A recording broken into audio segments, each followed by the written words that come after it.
through the team if you're curious here. I can fire it up. All right, man, real quick. While I do that, we can take a look at people are asking about the prize picks we have for golf. Look at that real quick. Like, get this up. I gotta do a Minecraft stream, by the way, either today or Sunday, by the way, chat. So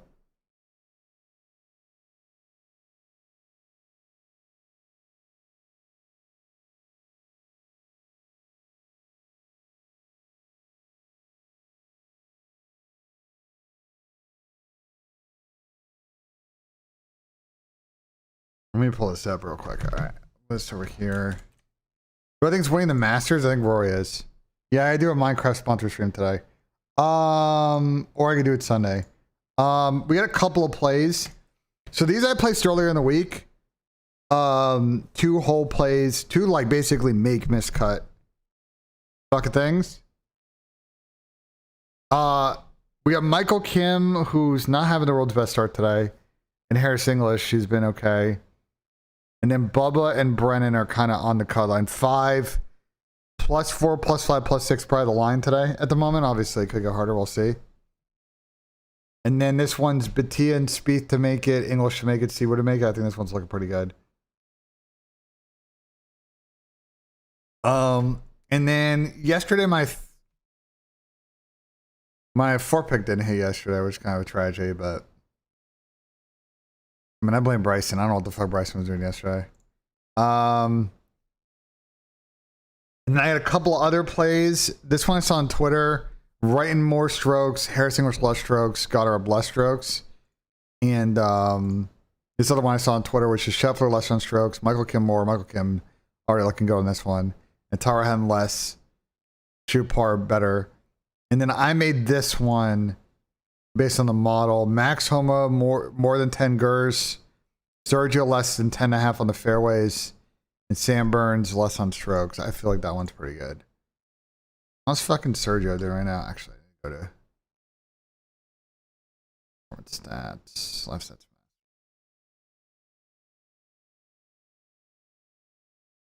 Well, I mean, first fairway is easy. Anyone that's business hit the first fairway is strong. So we'll keep our eye on that. You guys wanted to see Madden.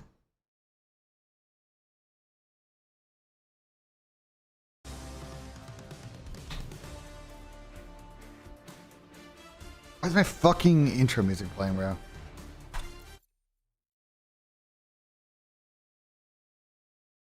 Rory's so tough, man. Yeah, Rory played good and he couldn't hit a fucking fairway yesterday either. I'm going to be, guys, just FYI, we're going to be watching golf as well once the good groups tee off in about 20. I'm going to be live to about 2:30. I'm literally streaming and playing golf today, so W plays out of me. You guys are curious about where I went with the franchise. We're going to play this game. I have an upcoming game on Saturday in this. That'll get played tomorrow night. So I don't think I'm going to stream tomorrow, but I will be live tomorrow night because I got to bank this on Twitch. So, but if you're curious where the roster's at right now, we'll go through all positions. So I got rid of Kyle Allen and brought in Russ because Russ got cut. And I had plenty of cap room. So give myself... I don't have a safety at sub LB, but I don't want to argue with Cap on that one. I brought Gino in because he's got 90 throw power, so. No, what happened with Shady last night? Running backs is what we got. Obviously, it's going to be a lot of Gibbs. A lot of Miles Sanders and Chase Edmonds just for depth. Four RBs. I might cut one. Because right now I only have 5 wide receivers, so which is fine because like realistically I need to level up Tesla this season. I have no idea, Murkai. I brought in Dalton Knox. This actually really helps a lot because I'm gonna run a lot of 2 tight end sets, and having Brock Wright receiving was kind of iffy. So Dalton Knox had the cap room. Felt like that was a good ad at tight TE2. And I got to start thinking about how I can move them around to get matchups.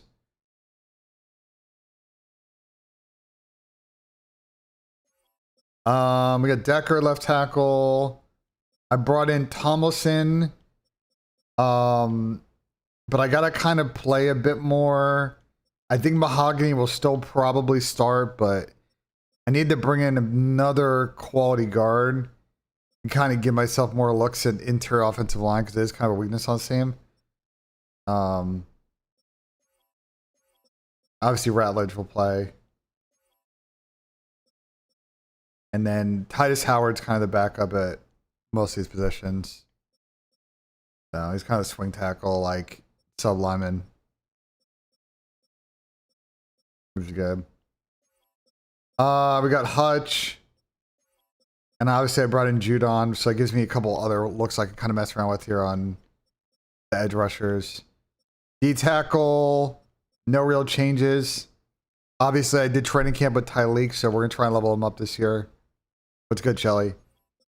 Sam, no real tweaks. I brought in obviously Quan Alexander. We just got some just really just some linebacker depth on the rotations. 5 corners, nothing too crazy here. Darius Williams slots in at 4, but I may trade Amik. That's why I want to pick up Darius Williams because I think I really should trade Amik. Not really crazy at safety, and then yeah, that's really the team. Obviously Bates and Fox. Nah, Chile, I don't think he's in the league.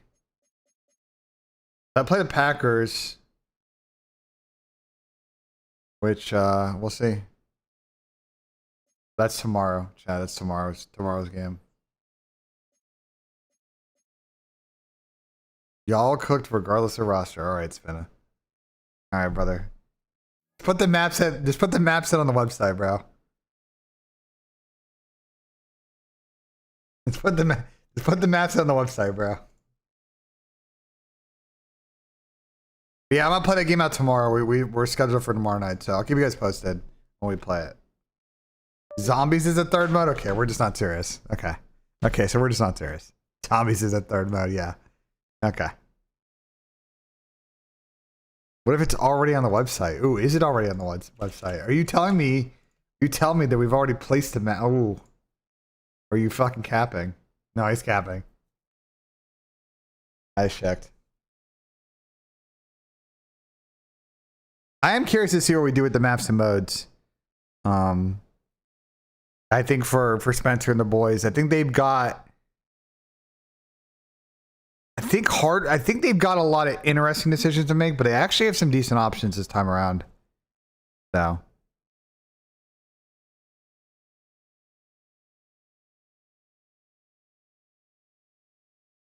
decent options. I think the standings page is correct on the website now. I think I got fixed. Yeah, I think this is right. Same clip with Clifftown. I mean, listen. Like, if Clifftown comes in, I mean, I know some people may prefer, you know, going a different direction there, but like, if they're making 3 changes and dipping exposure, like it is what it is. I think people will live with Clifftown, bro.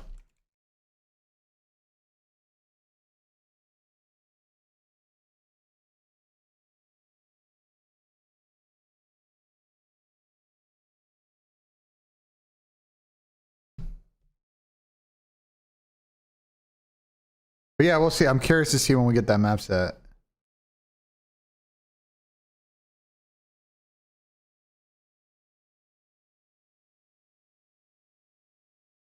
Have I talked about the Masters yet? No. I mean, the Masters is in an interesting spot. You know, let's go to. Let me quick. Obviously, we don't have many people yet on the course right now. Hey, wake up. Ace and poking me? Okay, server thing. I mean, bro, yesterday, like, and it may be a little bit hard to read this, so I'll kind of explain this to you guys. Let me turn off dark read on the site. So, one thing about I wouldn't overthink one day of the Falcon scrims. We'll get to that, but I wouldn't overthink it.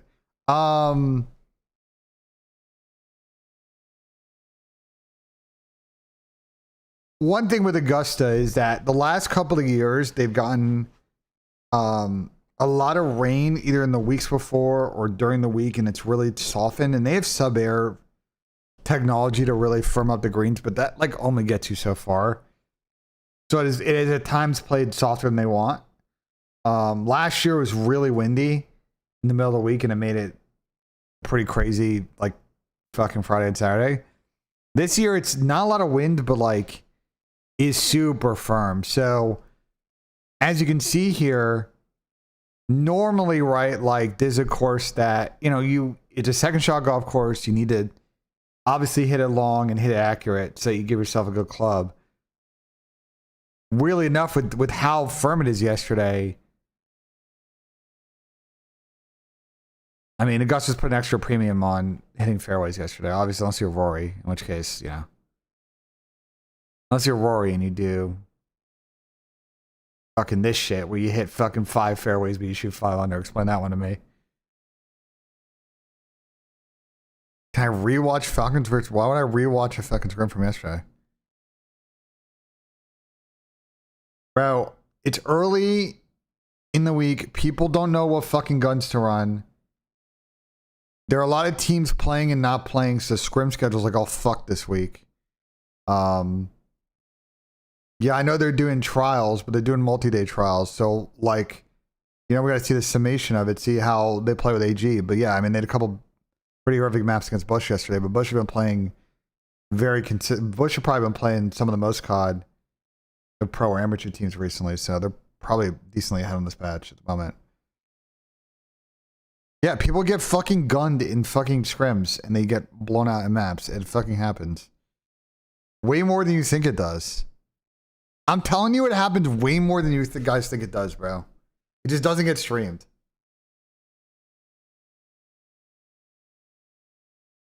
But we'll see. We'll see what direction Falcons go with.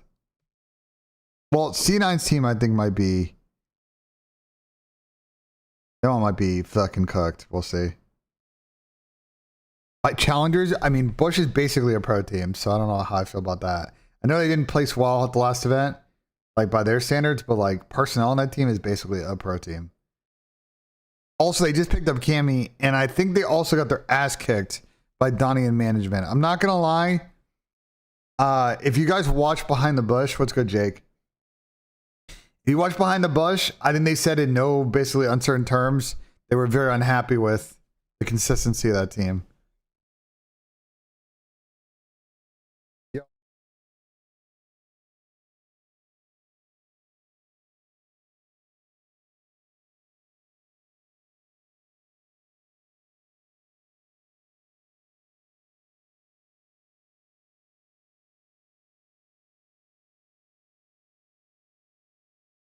Cammy's an upgrade from Wake, yeah, but I think the key thing is that sorry, Adam called me.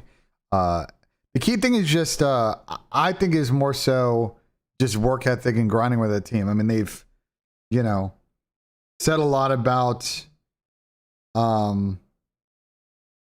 they said a lot about how I just think that they're not consistent enough, and I think that's the key thing they want to work on this split. So I mean, they have to. I mean, they got to win the elite if they want to play in the pro-am, like, you know. So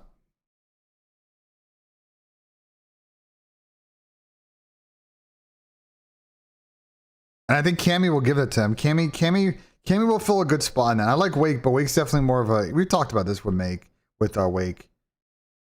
You know, he's more of a quiet guy.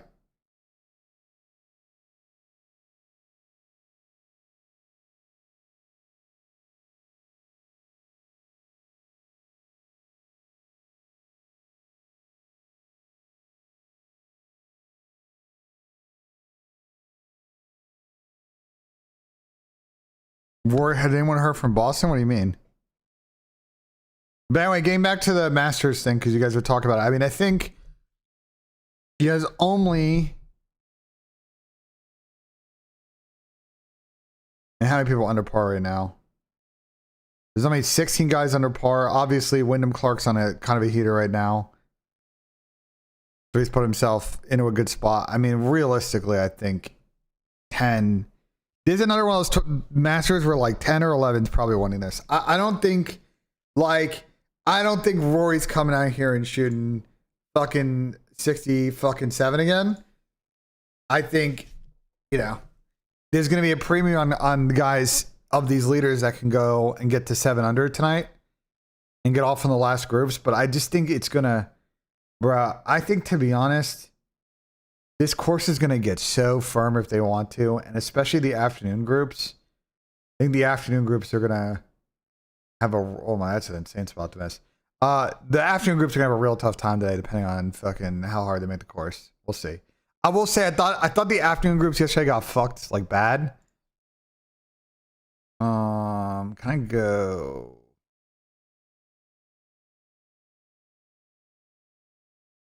Let me find, I forget how to see the late early split on this.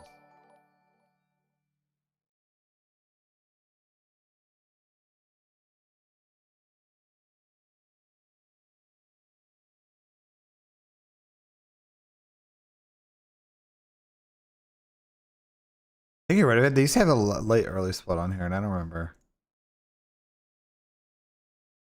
how to get to it.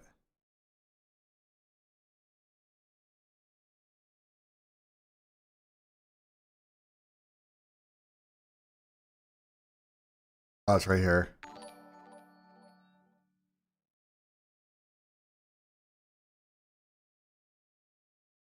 You'll be scoring with the 3 months. Yeah, I played about a quarter stroke harder in the afternoon.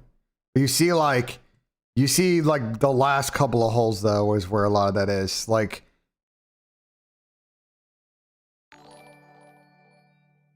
I have a buddy who was there. He said it's 16, and you can also see 15 green. He said balls are bouncing 10 feet in the air when coming at green. I mean, yeah. I mean, they're also hitting long clubs in that hole, though. You got to remember that's 15 core with the 26 months up where you shit a core. Thanks so much. You got to remember it's par 5. And guys are coming in off the top of the hill trying to carry water into that low green. So there's elevation, too.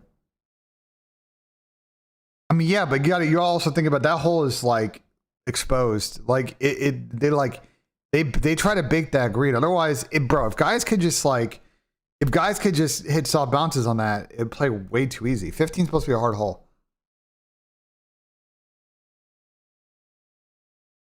15's a hard hole until they put the pin in like the front middle, and you can like use the ridge in the back. I play Augusta way too many times on fucking PGA. Bro. Where are the pins today though? Where's the pin sheet for today? Future groups are just getting going. Yeah, let me open that real quick. Future groups. There you go. Hole locations today? Okay, that one hole location is really hard. That one's really, really tough. 2 is pretty scoreable. You just don't want to get the wrong side of the ridge here, and then it goes all the way this way. Yeah, Rom played terrible yesterday. Couldn't buy a putt. 3 is one of probably the easier pins on 3, but there are no easy pins on 3.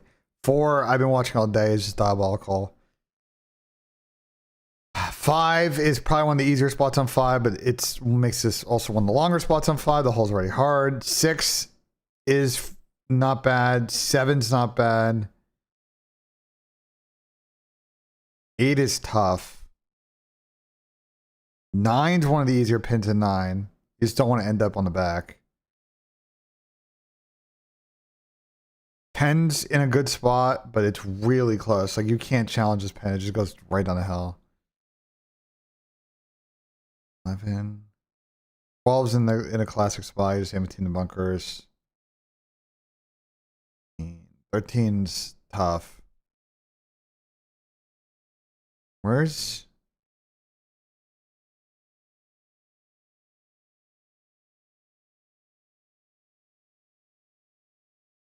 If 15's in a tricky spot. 16's in a spot where someone might get a hole in one today. Yeah, some of these pins are hard.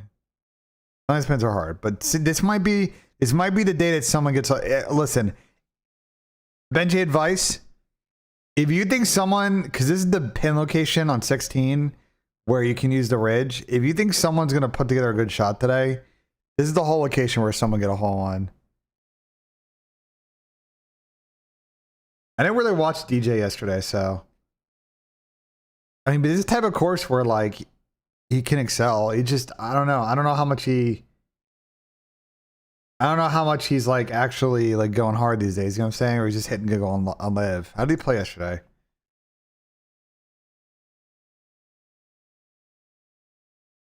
How did he play yesterday?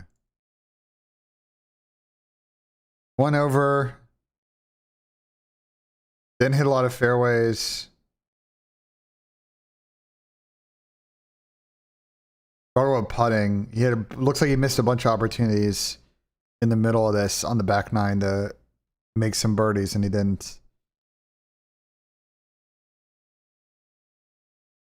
But Bryson's got to shoot a decent score today. So Data Golf has to cut at likely 5 over right now. 43% chance of 5 over. He's 1 above that. So you don't want to make it on the number. If I'm Bryson, like him getting in the lead's tough. He realistically, if he wants a chance at like, you know, getting a top 10 or a top 15 on this shit, he's got to go out and shoot 69 today. If he can get close to even going into the weekend, then he's got a chance to like anything in like the single digits. Reg is going to be like a top 15 place. So.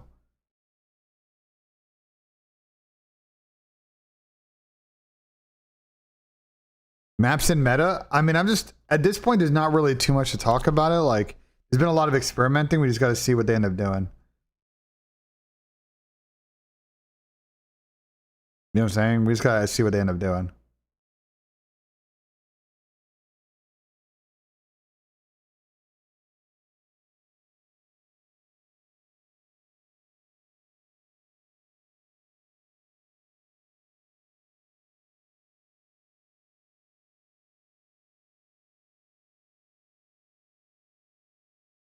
I think Reed can stay in the top 5. Yes. Like Patrick Reed is very good this course. This suits his style. I think Patrick Reed has been, I mean, obviously much was said about his departure from Lib, but he's had 2 wins already on the DP World Tour this year and a couple other good placings. So like, it's not like Reed wasn't in form coming in, you know? Like, I think he's playing good fucking ball right now. Do I want him to win? No. I would prefer Reed not to win. I find his wife very annoying on fucking Twitter. She's a giant crybaby. But like, you know. We played decent yesterday. To be honest, I'm gonna be honest, the 2 golfers outside of like I would love to see Rory go back to back. Golfers that I'm rooting for today, Jason Day, Justin Rose, Shane, and Tommy Boy, obviously. Really just 4 Europeans. I like the European guys on the tour are just so likable. And those 4 I really like. Obviously, I'd love to see Spieth also clutch up, but he kind of, you know. Jordan just be playing crazy golf, bro.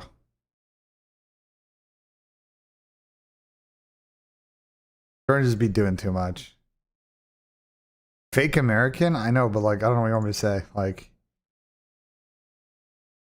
would a CDL team have enough bread to pull a top Warzone player? What do you mean? Money's not the issue there. What? Jordan's putting? He putt yesterday, let's see.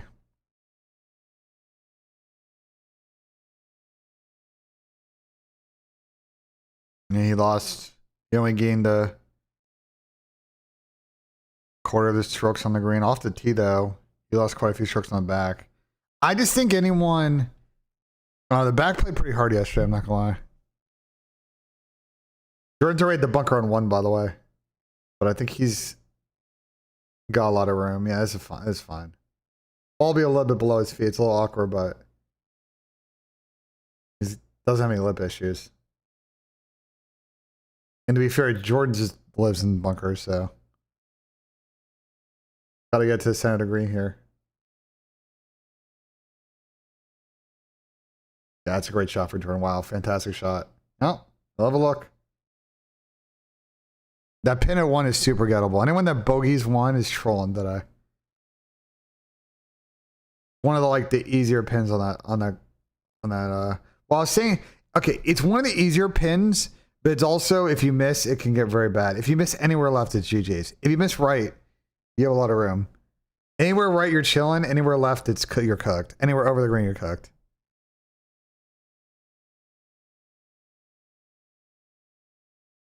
Bryson the bunker yesterday, yeah, that was tough. Don't you think Cell QK Pride and Kids would have a pacing issue? Yeah, I think it definitely is going to be interesting to see if that's where the direction they go.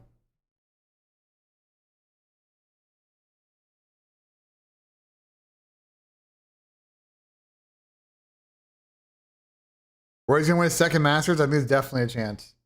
Where the fuck is Justin Rose? He's against his tree?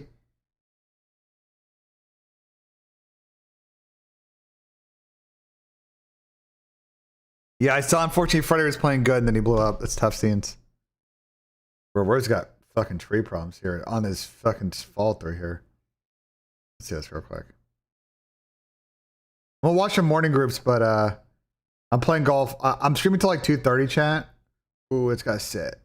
It's got to sit. Oh, it's going to be a fun one for Rosie. I play the Packers. We're doing that tomorrow. But chat, I'm streaming until like 2:30 because we're playing golf today. No, I haven't played golf at the Jersey Shore. Actually, about yesterday. We should talk about my round yesterday. I played with Joey D yesterday. Played up the front tees. Shot at 84. I think I left quite a few strokes out there, unfortunately. The mid irons. So the big reflection of the round was mid irons were very poor yesterday. If I had just hit mid irons slightly better, this was a free like 80, to be honest. Well, not free 80, but it would have probably been like 82. Putted pretty well, 33 putts, no 3 putts. I just did not play well with the mid irons. And I just put myself in a lot of bad positions on third shots. So I couldn't really get up and down. And then the gurs I had, we converted. I mean, I had one birdie. We started on the back, by the way. But I had the nice birdie on this par 5. If you ever played Safari, people know 15 is like the par 5 that goes down the hill. Played that well. Tee accuracy was tough yesterday, 33%, but I'm going to be real with you. I got bad breaks yesterday. My tee accuracy has been pretty good recently.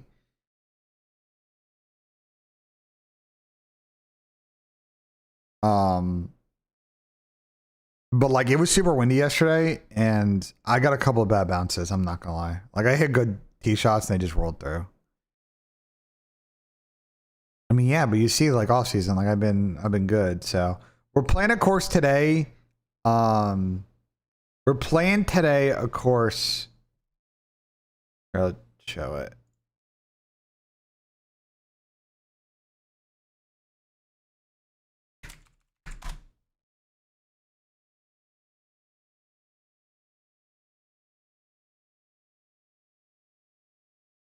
We're playing a course today that like it's like a pretty like exposed parkland course. And we guys a little bit of intel. First off, classic Ohio course. You see, just surrounded by farms on like all sides. There's not a lot of trees on this course. It is a bit lengthy, which is not a problem for me. But the thing is, it's going to be windy today. So like, I'll give you an example. Here's the weather in Galloway today, which is basically Columbus. Galloway, Columbus, Ohio. We're teeing off around 3.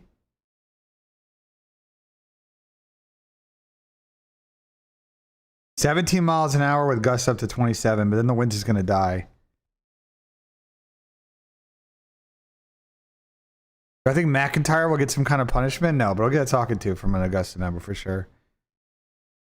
I think they are Epsilon. I'm not for testing. I think they may actually just wait until the pros make a decision. Anyway, this is going to be a very windy round.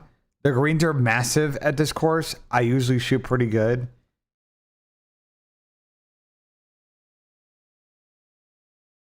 Can I pull up my scores on this? Actually, I probably can't on game scores.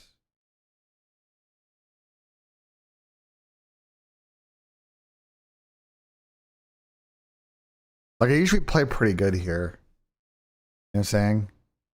83, 43, we played a 9. We don't usually play a lot of 18 here, but like I could put together like good rounds of this course. So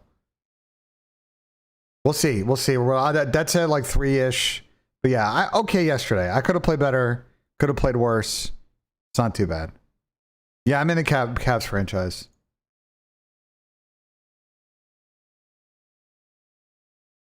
I'm in Cavs franchise.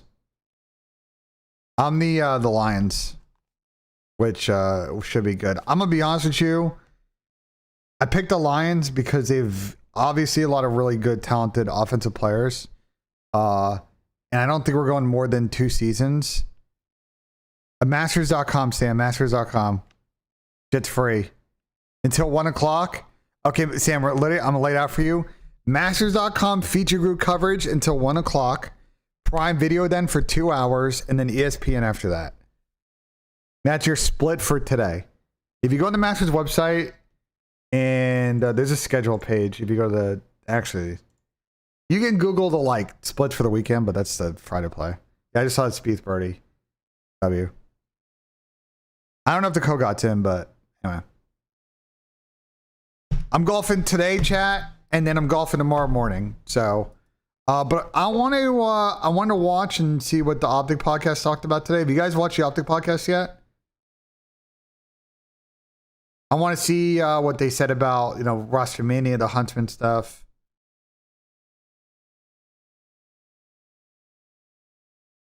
So let's see what they yapped about, bro.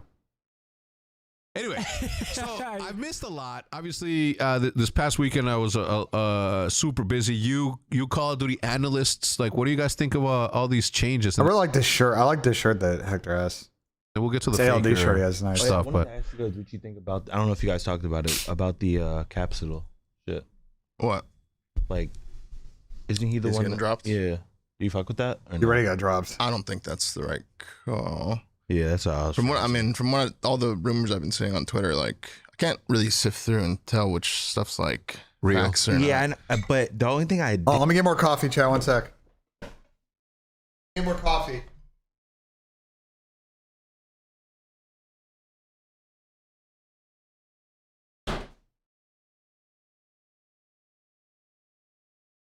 Any hex strip?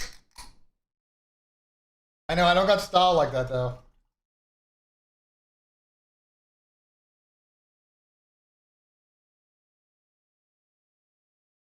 I don't got style like that is the problem.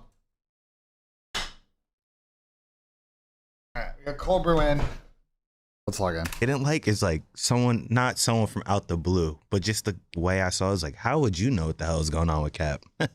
You haven't played with that guy in a decade. Wait, who was saying that? Who was saying that? I forget. It's one of the EU kids. They're saying basically like he's like a head case or something. He gets in his own head or some shit like that. I'm like, how the fuck would Isn't you know that just part of being human? Getting in our own way and getting in our own head? To defend Ben, like, I'm gonna be honest, Donnie has basically alluded to these issues quite a bit on stream this year, so I don't think that Ben's reaching, and I think Ben is speaking on some past experiences from his friends, so I don't think Ben's full of shit there. He like gets on the team and stops trying. Yeah. I'm like, that's what they were saying. I'm like, what?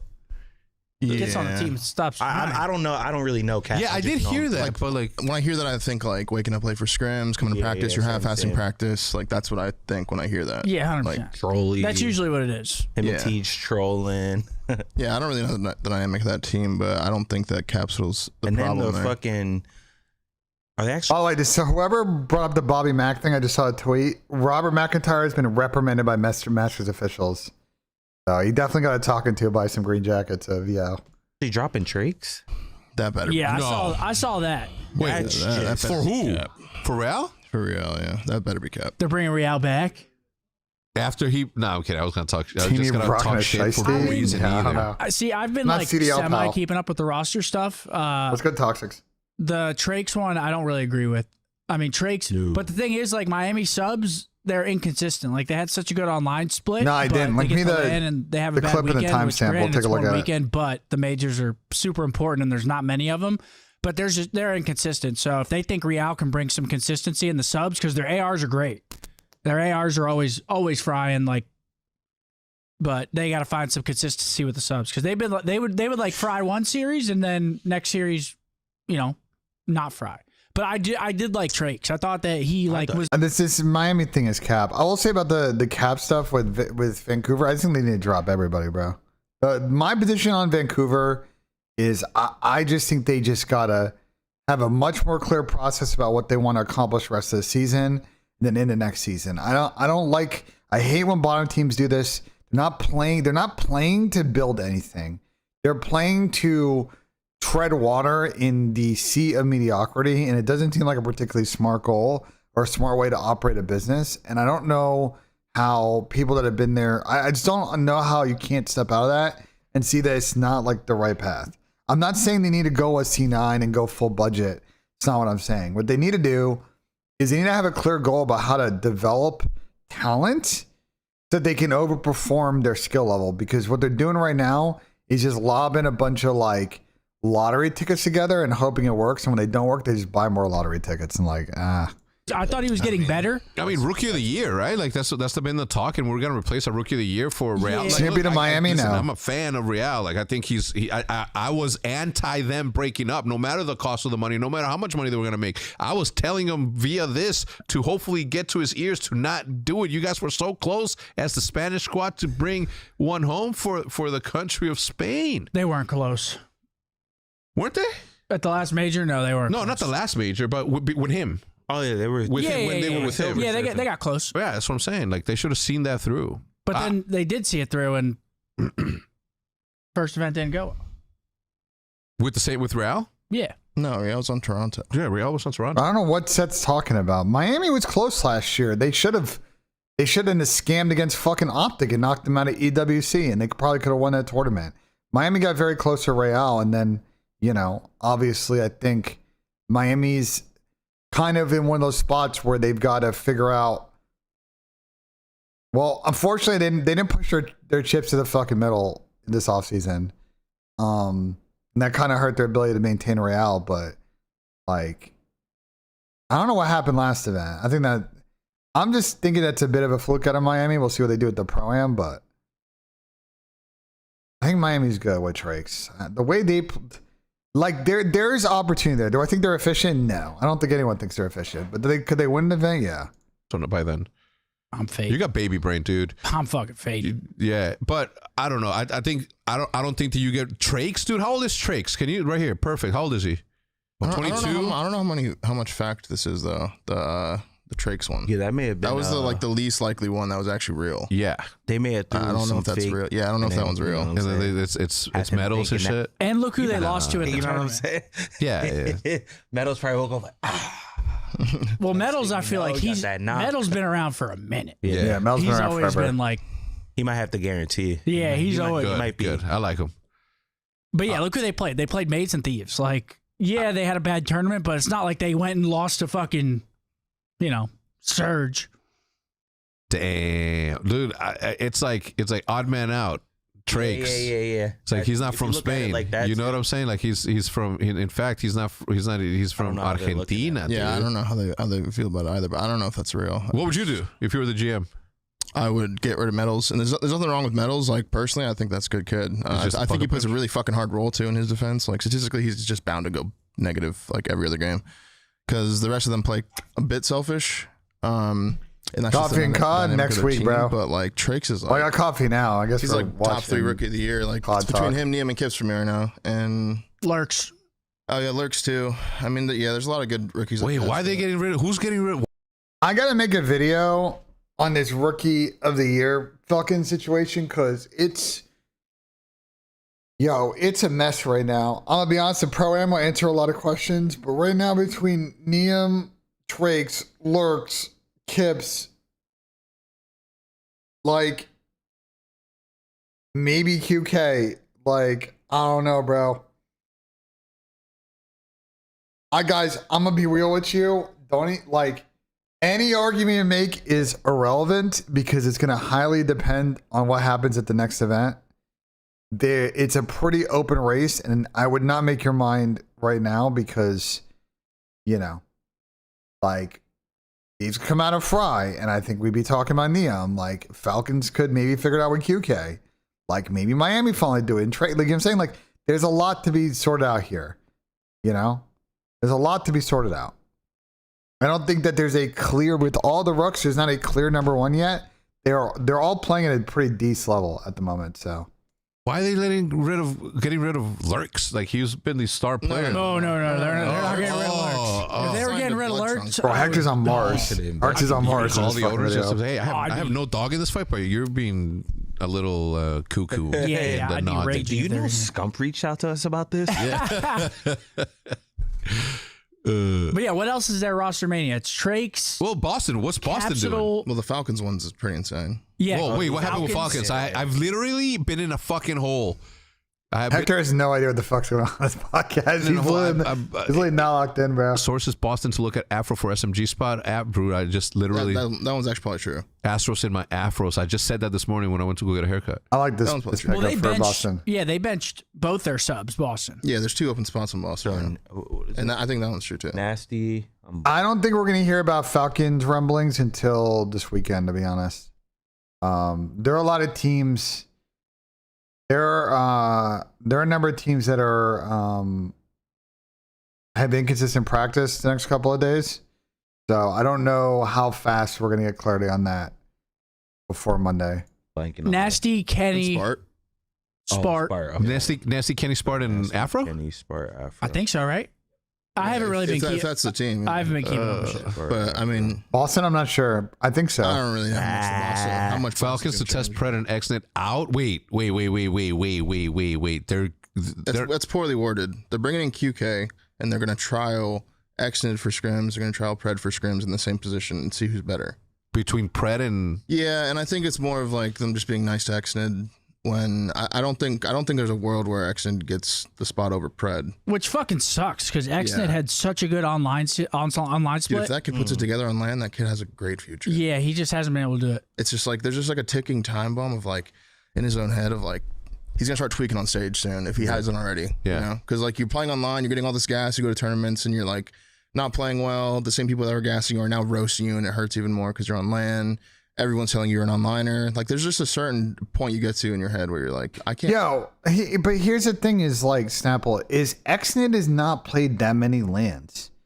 He is not that experienced. Like, I feel like too often in this community, people, especially like young guys like that haven't been a pro for 4 or 5 years, they talk about them in absolute terms as far as their like skill ceiling or like where their abilities at a ceiling standpoint. Like, we don't know where he'll get. Yeah, right now I think his floor is lower than it should be because he's just, again, kind of getting away from what he does well online when he gets to LAN. But like, even if he ends up getting benched here and has to play a bit in challengers, like I'm not like we gotta see how he develops. I mean, look at Joe Deceives, bro. Joe joined LG, was like pretty solid. That team was a shit show. Was on Thieves. Wasn't playing that good, got benched. Was in challengers for a little bit, got another chance, and took advantage of it. Like, I just think people, like, I think Xnet has talent. He's got things he's got to work on. Let him work on them. And if he works on those things, he'll be a good pro. If not, then he won't realize his talent. Like, it is what it is. That's how fucking player development works. He's played 7 lands. I know, but I'm going to be real with you. I don't know how much he actually learned last year. Like, 3 of those lands, their teams were just completely dog shit. And then like even the last couple, like I don't actually know how much Xnet legitimately learned last year. I'm not gonna lie. But if you guys think that that's enough to determine if a player is good or not, like I don't know what to tell you, bro. Like I don't think it's enough. Like if you think he's just gonna perma suck and always have fucking like no composure, I just think you need to just expand your thinking a little bit, bro. especially young players like that, like they are not a defined object yet. And it's all about how much he puts in to work on his soft skills to get fucking better. But when he gets another chance, which he will. And play on land. Like, I don't like that stage. There's no Damn, limit. There's no limit, bro. It's not a finite number. It's player development, bro. It's not a finite number. It's can he make progress on working on his issues. If he does that short term, long term, then yes, he can hit it. If, you know, a year from now, a year and a half from now, he's got another chance or another chance and he's still having the same issues, then yeah, we can have this convo. You know? But like, you guys would have all said that Kismet would never get a chance again after fucking Paris Legion. And the guy spent 2 years in Challengers, came back, and has been a pro every single year since then and won fucking COD champs. So all I'm saying is if you guys think that things are just a solved equation, and by the way, at that point, kids had already been fucking playing for 3 or 4 years, you know, on E6, on a bunch of other stuff. You know, you guys would have chalked them up. Like, I just think you need to have a more nuanced view about player development and not just think the world is fucking black and white. I think some of y'all need to see that fucking the world is shades of grays. 6'5", and I think that kid's he's such Open a good your kid fucking too. Until eyes so a bit more. genuine. I truly do feel bad for him that he can't put it together on land so far. But I don't know about his fucking monitor though. You see Yeah, that? the shit? monitor shit's Yeah, I know. crazy. yeah, I mean, yeah, that's He's got the tail. I ain't. I just don't know like how that even. Don't get me started, bro. that shit's nuts. Yeah, I don't know. But there, I mean, I don't think there's a world where like you drop pred. No. No. You know what I mean? I think Especially AG with is the going to amount win of the money that trial, to you're be paying. honest. Yeah, Nah. I don't think there's a world. I mean, yeah, Pred had a great Makes stage more too. sense I to mean, me. Oh, and he, yeah, and I He's mean, been playing obviously he's good. Pred. Yeah, he he's is, been playing good. he is a shooter. So, yeah, he's been playing good. um,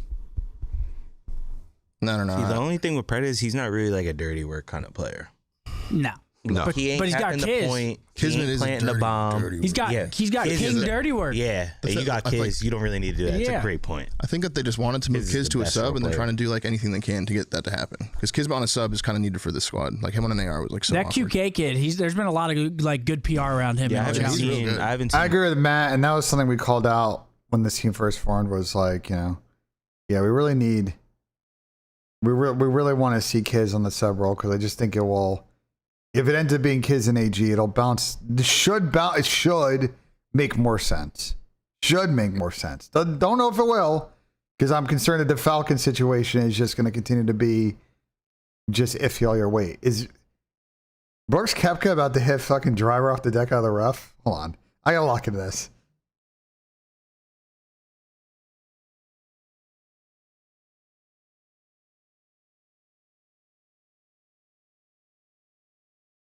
Oh my God, that was an insane shot from Brooks. He ended up short of the green, but he's got a great angle at this. Wow. Okay, Brooks. Brooks has ripped driver off the deck out of the fucking first cut. That was actually nuts. I will say that's probably, of all the golf shots you can hit in that situation, though, it's actually probably like very doable considering, you know, like the ball's sitting up to be able to like actually get like good face contact on that. But that was actually, it's shoot, but That's everyone's respectable, saying bro. he's nasty. Nah, his Project POV's nice. 7 He's notorious. good. The only bad thing is I don't know how much English he speaks. That's like the one thing that people talked about. who? Oh. QK? UK. Like how much English he can actually speak. Yeah, but that like at a certain point, like you scrim a bunch, you only need to learn like the COD call outs. You know what I mean? Yeah. Yeah. Like, and that's not too difficult, I would imagine. Shit, I can't imagine learning them in a different language. I know that does. I did say that, and as it was coming out of my mouth, I was like, Yeah. that'd be kind of hard. That would All be I'd be fucking. doing is calling out colors. That's the best I can calling out colors is I crazy. can give you, You know how bro. to say like Blue one screen, shot. like blue Rojo, building. azul. That's That's the best. No, but I even can then, do. you're like in the middle. You're like, how do you say it? Oh, yeah. You're like looking Yeah, for the when words shit and starts shit. getting gritty, you When guys shit try to hit the think in a fan, different yeah. no way. You're shooting and thinking, looking up. You're like, Yeah. you can't, it doesn't even work. Ravens trialing Geo and Fire. God damn. But I think they're probably, to be honest, I think it's gonna end up being AG, Kiz, QK, and MC. I think the respawn will be a work in progress. But as I said about 98 times this week, if they can get way better at S&D with their team, while they work on trying to figure out the respawn with their team, it'll, I think, raise their floor a lot higher for results. Because right now, as good as they were at respawn online, they were so unbelievably dog shit S&D with that team, and it's just it's gonna make for such a low floor, you know, especially in a pro-am format. You're gonna be playing amateur teams. You're not really sure how they're gonna play. They have a lot of tape on you. They're gonna be able to really come at you on the S&D front. These guys got to figure out the game mode because they were the last 2 stages one of the worst S&D teams in the league. Damn, they're bringing them all. UK's and AR, yeah. Yo, roster mania is insane. Ravens. Everyone's making shit, which isn't that surprising, but literally 2 leaders everyone. in now, you're like kind of on the cusp of not making champs for some of these teams. Yeah. You got to do something now. The Carolina team could be something. They just gotta. Yo, Matt, I got to be honest. Matt is sitting on this show spitting fucking facts, bro. We got to chat. Should we get Matt on the flank at some point? Should we get Matt on an episode of the flank at some point? I feel like Matt's been sitting here just fucking absolutely just hitting cook tape. Like he's actually just pulling up from the logo. Why would he do that if he wants to come on? I mean, it's up to him, but I would love to get Matt on. 121.45, he said? 121.45. Yeah, but to be fair, what's the other times he got dropped? Florida, Cap is not Florida, he said he was toxic. Boston, the only other I can't think of other times he got dropped, but it was Florida and Boston, right? Boston, I mean, Slasher wanted to keep him, and and then whoever it was, if it was Doug or whoever it was. He was on Boston multiple times. Wait, Don's confused. He was on Boston multiple times, right?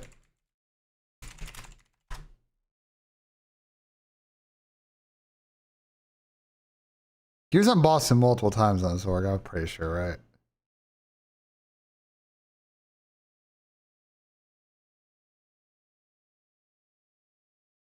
Yeah. There was a first stint in Vanguard.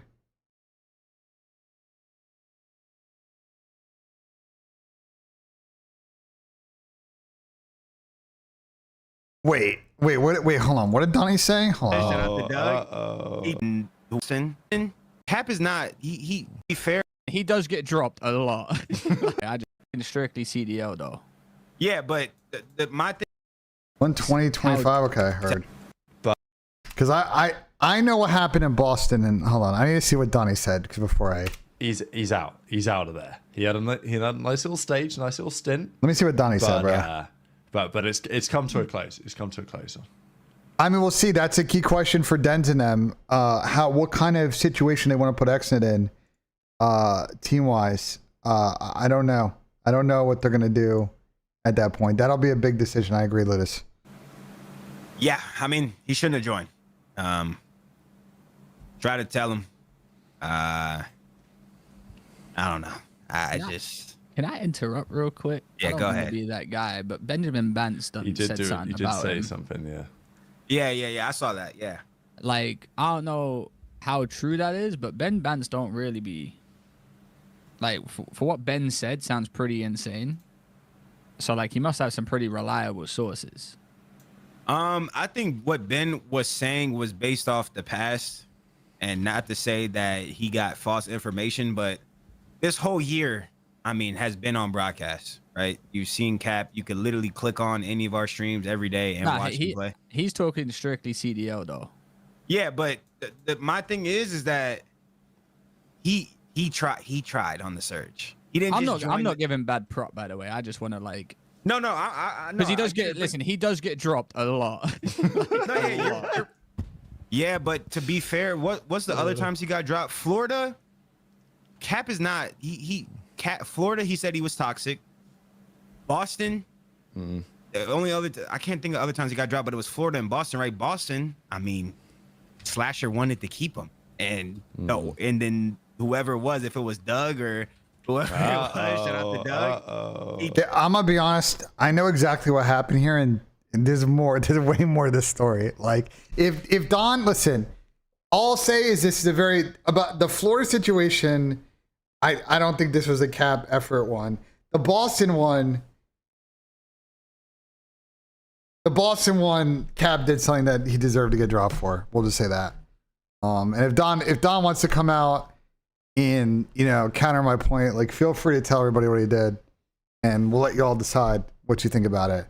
And then what else? Like, what were the hold on, let's listen to the rest of Don's They saying. kept Snoopy over right. Cap when the team wanted Cap. No, he's talking about the second stint. He's talking about the second stint with Boston, because I don't think Cap didn't necessarily get dropped after Vanguard. You know what I'm saying? They just went with a different direction with their team. Like he was on off the roster a bit in Vanguard, but like I don't think he got dropped. You know, he was a rook. Amongst all that, he's talking about Distant, the Modern Warfare 3 situation. He got dropped after the Boston event. So, but I'm gonna be honest, Donnie's saying that like Austin wanted to, it's possible that Austin wanted to keep him, but I'm gonna be honest, like Cat. Oh, it's one of those situations. I think if someone were to say the full story on what happened, I just don't know if I don't know if you could defend that one. I'm gonna be honest with you. I don't think what Cap did, he'll do again, but I think if someone were to say it, you guys would be like, yeah, that was understandable. So that has nothing to do with Cap doing What do you mean, wrong. Chris? That's just. What do you mean, Chris? Yeah, that's just what they did. And then, Yeah, he was on Cloud9 for that was He for was on EWC. C9. right? I brought it. I said it at the time. Neon's correct. At the time, we kind of alluded to it on the flank. C9, okay, maybe. Yeah, last year I forgot he was on C9. We kind of alluded to it on the as flank at well. the time. I wasn't around last year, so I can't really vouch for that situation. It's Maybe always he was. I mean, that Keep team was annoying in my fucking chat, bro. shambles. Oh right no, there I'm not. I'm just. Let me back it up though. as well. I wasn't around last year, so I can't really vouch for that situation. Maybe he was. I mean, that team was in fucking shambles. Cena wasn't Oh no, shambles. I'm not. I'm just saying he wasn't on there long. I'm just going through the teams he was on. C9. No, Neon, he wasn't doing that. What? Surge, No, Boston, Florida. that's not what's going on. It's bad. Florida, he says he was toxic. Florida, he was toxic, bro. Everyone has their toxic shit. I And, will you know, say respectfully though, most teams he's been on for like a decent while though. 7 months on Boston when he first joined in January. He was good on lasted till- Boston, man.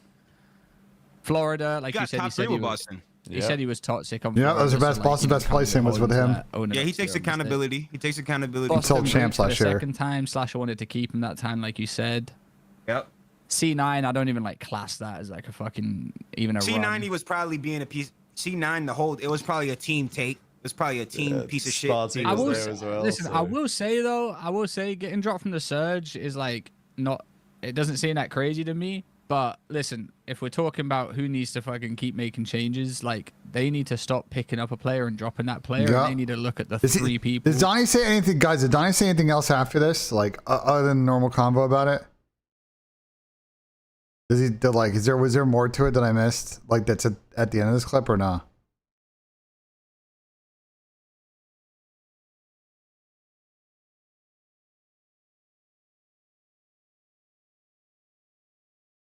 There's no way he was doing that. That's crazy. You're just making shit up.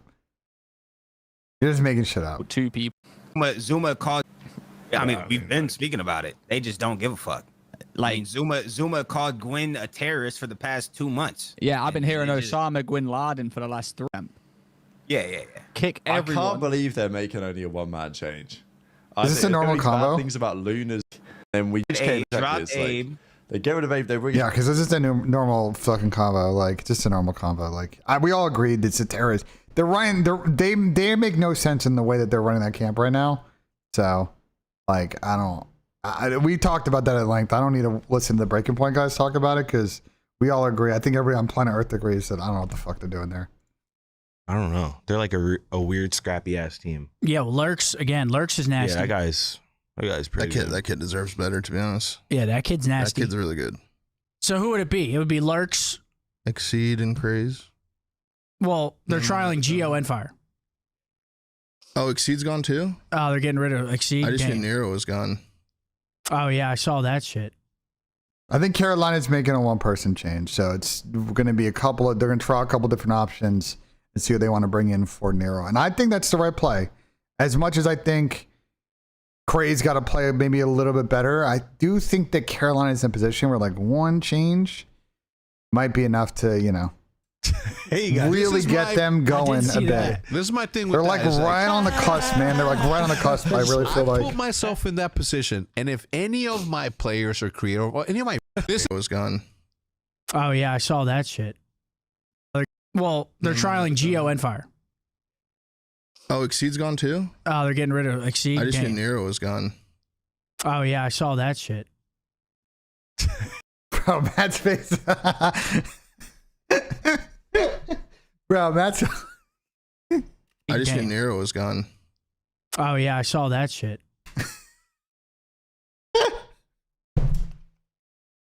Oh man, bro.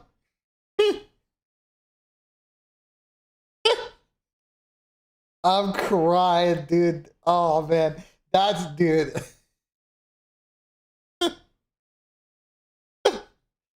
Oh, someone's got to make this a meme. I'm begging you. I'm begging. Someone please. So, we know we got club accounts in here. We got active fucking Twitter users on here. I'm begging one of y'all to make this prime meme opportunity. I'm begging y'all, please. Hey, you guys. This is my. I did see that. This is my thing with that. Is like. This is my thing with that. Here we go. I put myself in that position, and if any of my players or creators, or any of my literal friends that I work with on a daily basis at the Scuff House, and they came out, like I just think, I get to go into the Scuff House with my vlog, and I get to the Scuff House, and then all of a sudden it gets out that maniac is asking for East. First thing that I do is I pack your fucking bags. What is it? You come Pack on, your man. fucking That's not real. You need to get that real. Come on, man. Yeah, like With that's that the being only thing I said, don't understand. this is so good too. This was so fucking good. Wait, this is Nero tweeted this? Yeah. That's a good tweet on Nero. But every man in the world understands I'm not the same man I was 5 minutes ago. Oh, You know man. what I'm saying? Yo, Haggoo's probably like, why are motherfuckers using my photo?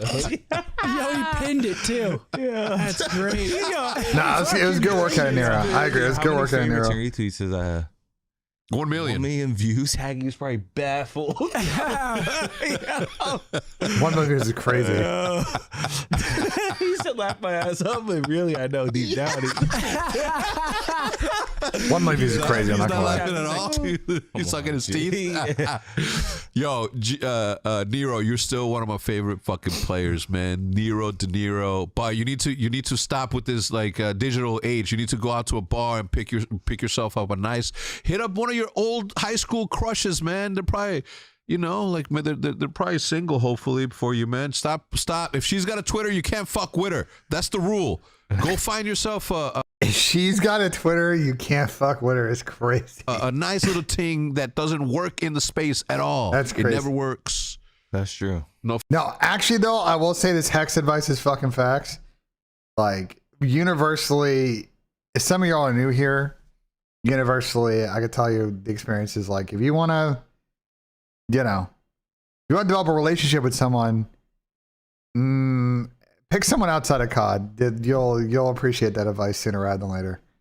Offense to anybody here who is That is true. Could have just flew her out too. You should have been like, let me buy you a flight, anything. Yes. Yeah, dude, buy a flight. Dude, That should have. Straightforward. It's just, What is this shit? like this is the some more digital fucking e-sex shit. I think virtually everybody has learned that fucking lesson. I'm telling you that. This Yo, Iz digital. looked at me. She's like, "What's e-sex?" And I was like, I'm gonna be honest. I don't even know what it is either. You like just wank it to The Discord like, fucking COVID cheese, bro. Discord COVID cheese. I prefer to say old school in that department. entering Sources: Boston Ahmed entering a partnership with Boston Breach. I don't know if this is real, by the way. I'm gonna be honest. I don't know if this Boston Ahmed thing is real. I don't know exactly what's going on at Boston camp, but I also don't know if this thing is like I don't know. It could be happening and it's not done yet, and Omid and Rafi in particular are putting out feelers to everybody that's like they're denying it, but I don't know. There's a lot of rumors around the Boston org. I think there'll be changes there. I just don't know what changes are happening, but I think the org will definitely be changing. I don't know if this is true. I think that's been rumored now for like over a year, and I think this year it's gonna fucking finally happen, to be honest. So reported that Omid has reached an agreement with the ownership of dude. No comments.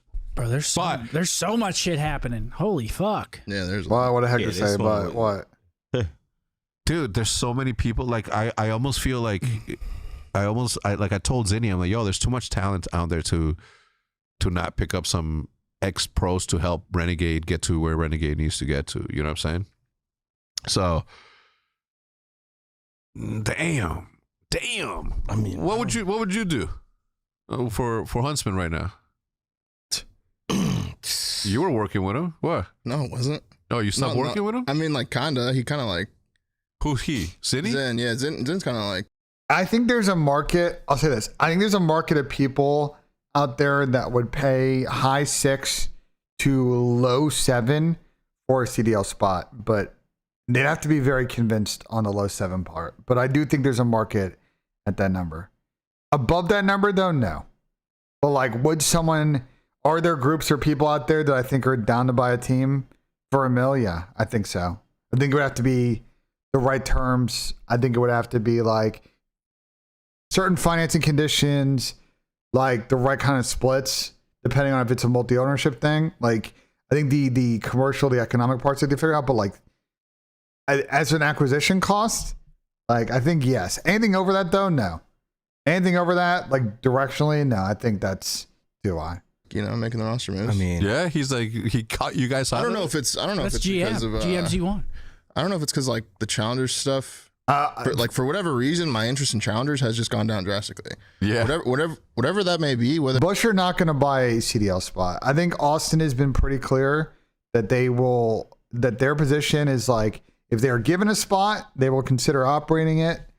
But like, they're not going to go out of their way to spend an M or two of Dave's fucking money to buy a spot. Like, that's not like what they're trying to do with this. it be because when you go to the majors, the only thing you can really like get super into is the pro league. Yes. And the culmination of all the online Cody, matches we and talked stuff, about this a you don't lot. really know it. I'm like, I literally was on stream, guys. We remember our stream from like, I don't know, what was the stream? Like probably like 2 months ago.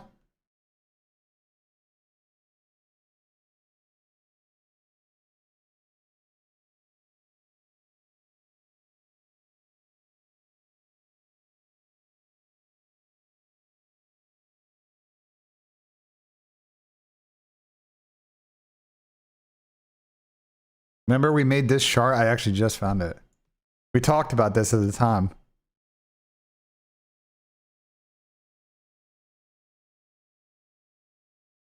Like, I could see how the thought process could work. But like, I talked to Austin. It's like, they don't, right now, you know, they're making a couple $1,000 mistakes, crashing cars, whatever, haha. You start to operate a franchise spot and you're spending 1 to 2 M's a year.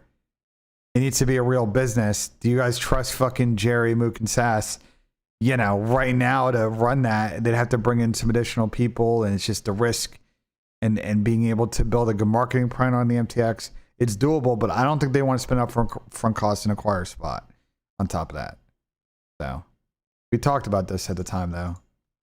getting updates from my chat, you know, like Huntsman are here. I'm like, okay, I'll try to watch now, but whatever reason, I'm just less interested in it. Sucks, but maybe it could be like we just lost our original. Yeah, some matches this weekend, but the Masters out. That one that we felt like we kind of got to where. I'll say this: there are orgs in the scene that are cash flow positive in COD. Big orgs that are building quality rosters that, due to MTX, microtransactions, aka the skins in the game, and other revenue sources, they are at either break even or making money per quarter. It is doable.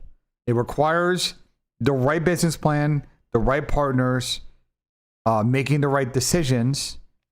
And there are mid or low tier orgs that I think are also at break even or making money.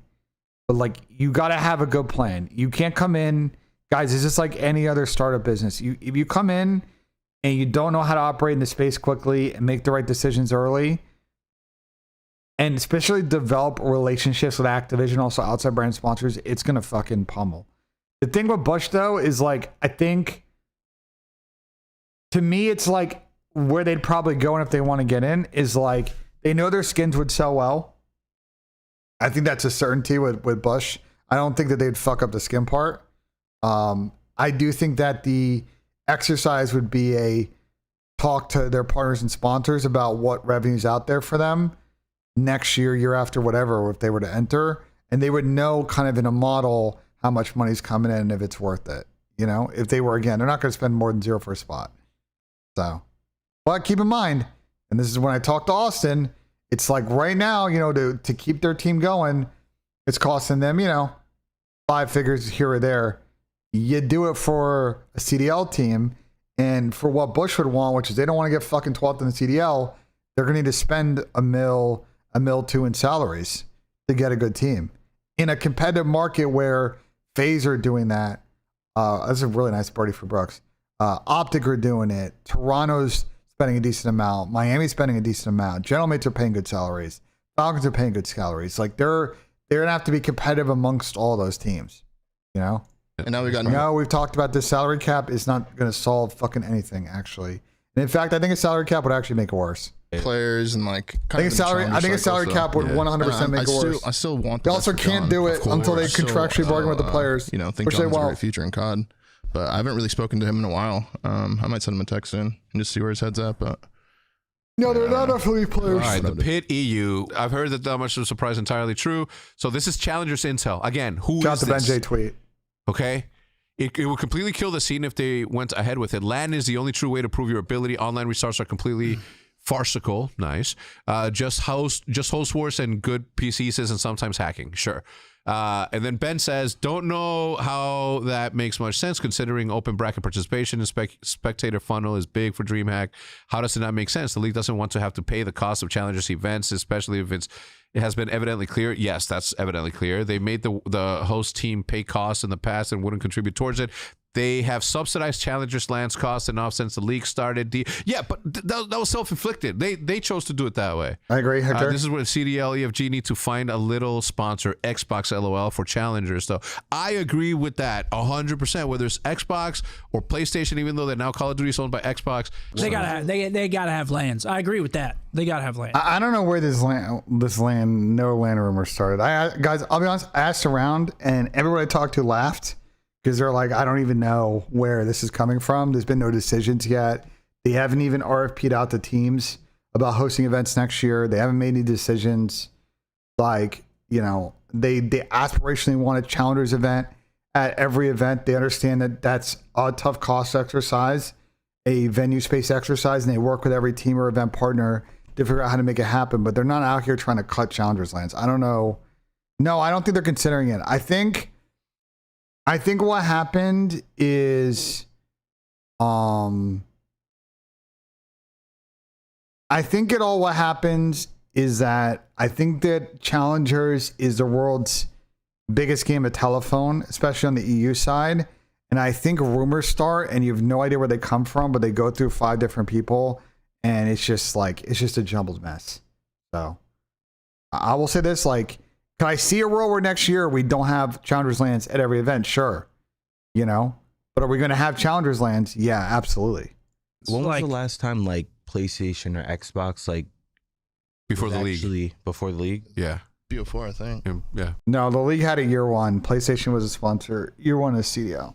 I'm pretty sure. After year 1, I think it disappeared. But unless I'm faded, and I could be faded, I think PlayStation continued in a mod for 2019. It could have been stepped into by Mountain Dew at that point, and I might be wrong. And Mountain Dew ended up being the big challenger sponsor. But I'm pretty sure if it wasn't that case, it was Black Ops 4 was the last one, or it was World War II. And but I'm saying they had a challengers title sponsor in all those years, including like the 2019. Okay. Yeah, that's why I was on PlayStation. Yeah. And like, was it ran better? Like, I don't know if that's actually like the problem. I think the problem, like what they're trying to say is like, if you look at like a challenger space, that's a lot of PCs, that's a lot of setups, that's a lot of space 100%. at a venue. Yeah. That's got to be expensive. The shipping is expensive. And then it's like, how is that like turning profit in that little area? It's like not. the challengers event in DreamHack, did that and make any money? people are Hell, There's bitching no about way. the team pass Yeah, price. yeah, like I don't know. I mean, yeah, I could definitely see it. I get it, but they gotta have lands. If there's no lands for the amateur players, it's like, What are you talking about, Red Yeah, Sky? I mean, that would just there's be like fucked. so many problems. Can you imagine if there wasn't lands for that? That would just completely. So to address Hector's thing about shipping costs, the issue for the nuance in that is that shipping costs are extremely variable.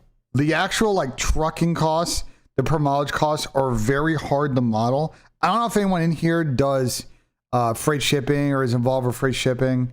They probably speak to this a bit more than I can. But from my understanding, like it is very, very volatile market. And it's very difficult to project shipping costs. And I will say, being on the client side, it's really hard to explain to clients why the costs are so variable. It makes it tough for them to wrap their heads around because they're always like cut shipping, and you're like, well, we can't. like we can't because we're not going to know shipping costs until we fucking get before the week before the event, and we're actually putting stuff in trucks. The problem with PCs compared to consoles is more about the space and the size of truck required, because like you can palletize consoles like a lot easier because they're smaller. PCs are a little bit more difficult and therefore require more space. So that's the increase in trucking costs, because it's just basically like, do we, because of PCs, need to bring in an extra truck when, you know, I'm telling you, you can fit consoles on pallets like fucking like that, you know? So that's the key thing in driver. There are other console versus PC costs that are not shipping costs that make consoles more effective. It requires less refs, requires less setup, which means you don't need to hire as much staff for the setup day. There are a lot of other labor savings that you would have on that front, for what it's worth. Like the Pro-Am though, this is really, really important for, I think, the Challengers space as a whole, just to give some validity to the teams and players. Like if they go to this major and even two of them beat their first round, that is massive. Yes. For the just everything for the Challenger scene. It'll be good for the players on those teams, it'll be good for the teams, like the orgs. And how are the four teams getting seeded? There's already two. The two teams that played in the finals are guaranteed to go. And then there's one if you win the next elite. Yeah, I don't know exactly. I think if you have to win the next elite. Two from online, then two that were played in the final. So the all Saudi team, that team's going to be kind of. That's my team to watch. I think that they, even though they lost the first. Did Bush make it? No.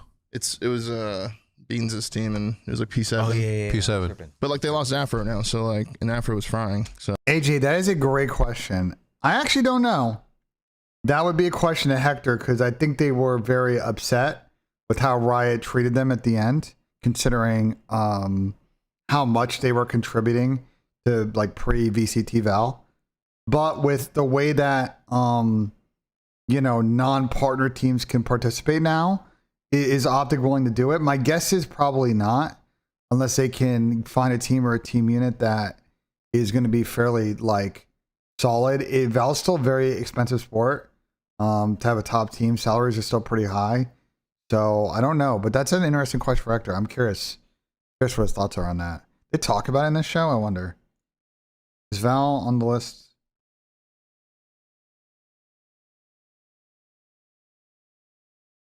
Maybe in the question spot? I don't know. So it's probably what, winner of NA Elite? At the end, they talk about it? Maybe that sounds like it could be it. Yeah. Oh, it's gonna be a little war then. That sounds like it could be it.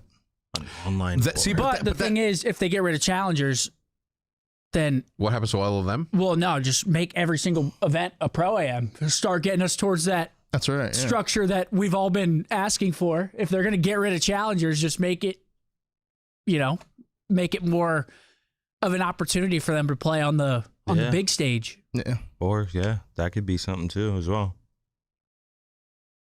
Riley, is there like a way to look? Is there also a challengers event at this thing besides the program? Yes. Or is it just the? I doubt it. Right. I don't know. I don't think Pro-Am. Oh, the Challengers Open. There is a Challengers Open. Okay, but there isn't though, and I'm gonna tell you why. Because some of it is streamed, some of it, and it doesn't matter who is on there. Like I think that there is something to be said about. Never mind. Oh, Challengers. What is Hector talking about?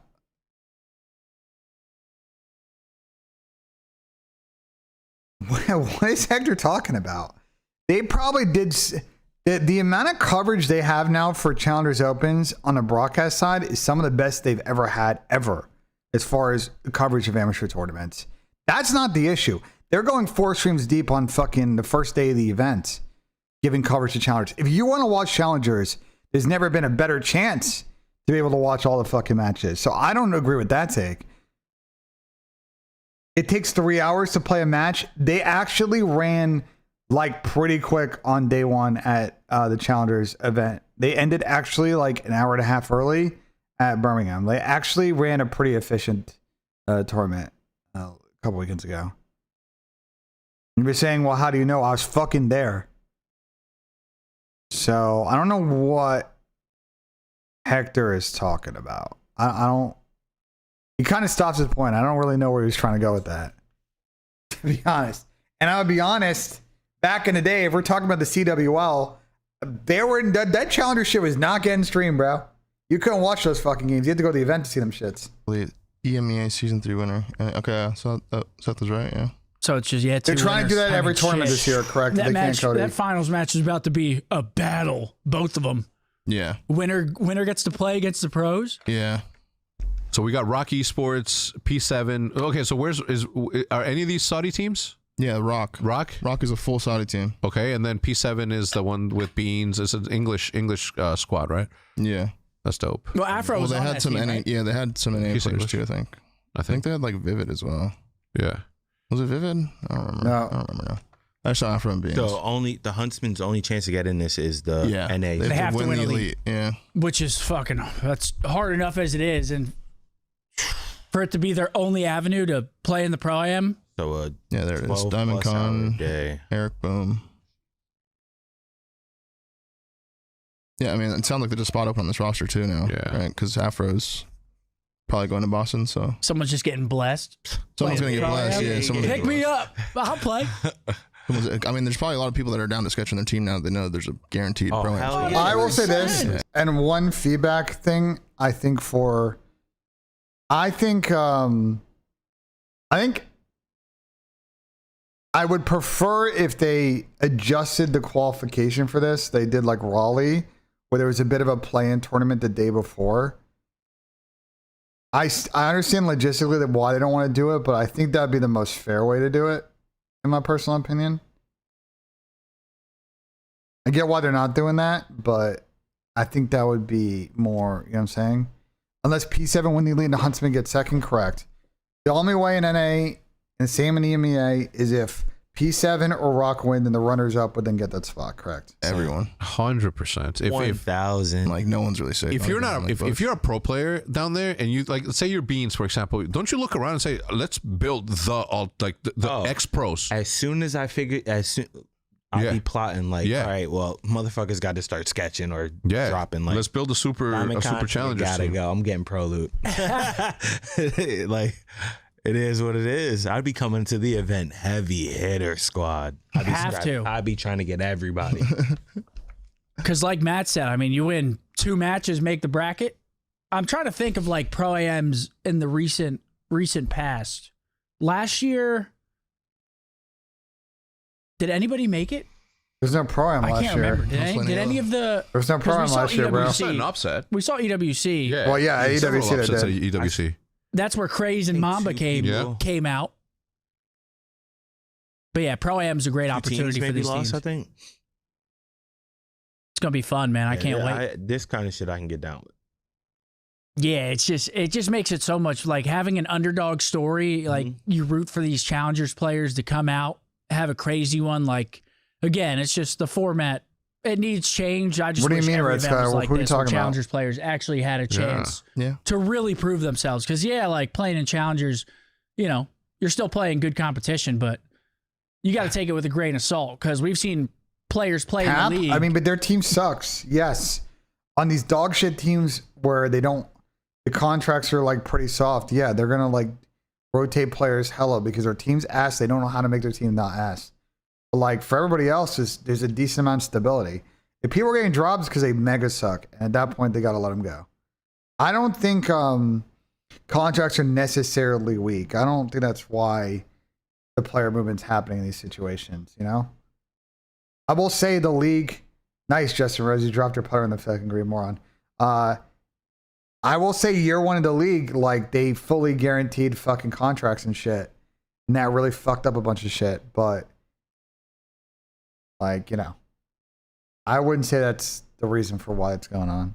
I talked about VCT on my last stream. Get shit I think on, W then go down to changes. challengers and look like fucking W changes. LeBron. Yeah, but that's obvious, bro, And then right? come Like back that's up, obvious. get shit on, go back down. Yeah, but Yeah. that's obvious because there's a middle ground, right? Like there's a middle ground, and it should point towards the difference of what it actually takes to be a pro player. Because even ex-pro players aren't even pro players anymore, and yeah, they go down and fucking shit on all the true AMs, right? But that's the way it's supposed to be, of course. You know what I'm saying? It's like if I send fucking Scumper Jumper here to hit dingers against fucking 7th graders, who do you think's gonna dominate? This guy. Going yard. Yard. Yeah, Pat Fleet's a Faker, to fucking be honored, LEJ. with his own commemorative stamp in South Korea. I mean, All right, I want to. There's one more segment in here. God, like you gotta be like. This guy's You guys said they talk about some of the Val stuff at the end. you guys have been grinding it. What's Hex right about? Wait, Hex was right the whole time. I mean, duh. But what was I right about this time? Why'd you skip the other? CDL discussions about it?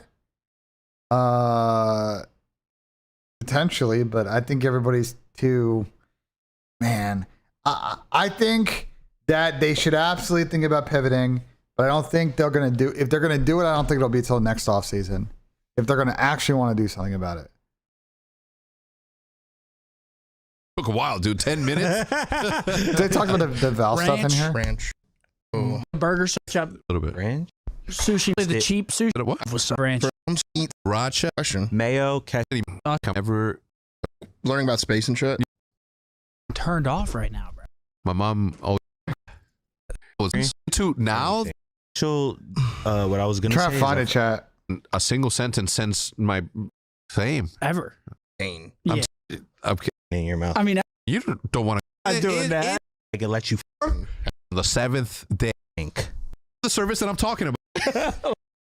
You know, With his family around. Where they talk about it in here, chat? I can't find it. Where they talk about it?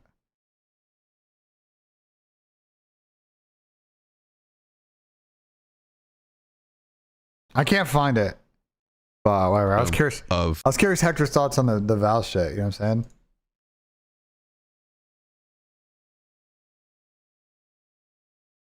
That's what I figured. That's why I was like surprised someone said they did. But you know, I was trying to find it. I mean, listen, I thought it was a good show. I mean, I think some of my like thing always is I gotta fucking bro. Hector and I gotta run back our convo. We were DMing about it. I need to do another. I want to do it in person. What I need to do is I need to message Hector and be like, yo, like, when should I come to Dallas and we can just do it IRL? Like, that's what I need to do. Yeah, the Razor jersey is nice. That's what I need to do. I need to just hit up Hector and we just need to pick a fucking day and do it. And I'll come down and I'll make it a whole Dallas trip because get some golf in, some whatever, you know what I'm saying? You can do it in the garage. Wherever Hector wants to do it, I'm down, you know? What did I miss on Reddit, bro? Yesterday. What's the gun meta for stage 3? I think it's clear that they're still trying a bunch of shit, and I don't think anyone's made a fucking decision. Someone was trying to tell me 2 days ago that the fucking code got GA'd, but then every pro responded and said it didn't, so I think they're still fucking about. Swordfish? Yeah, here we go, bro. Here we go. Swordfish, like, okay, bro.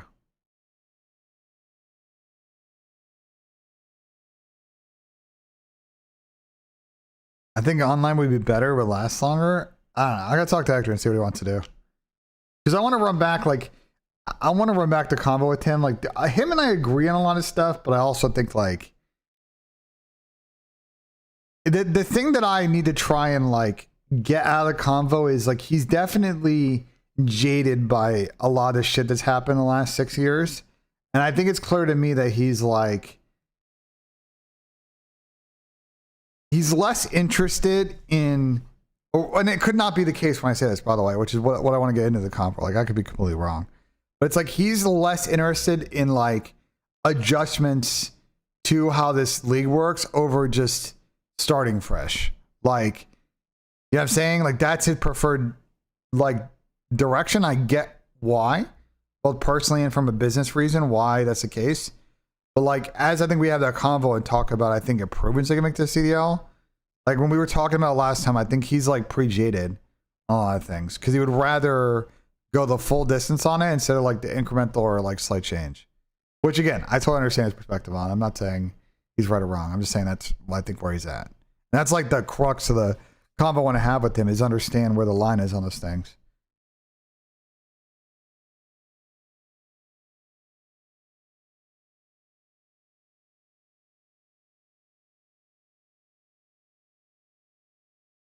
Where's Zinni tweet?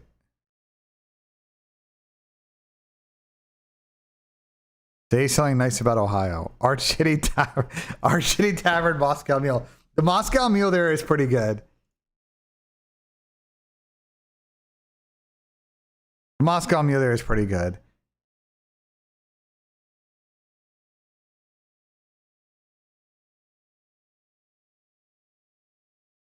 They do have good. I gotta reply to this. I gotta think about what I want to say though.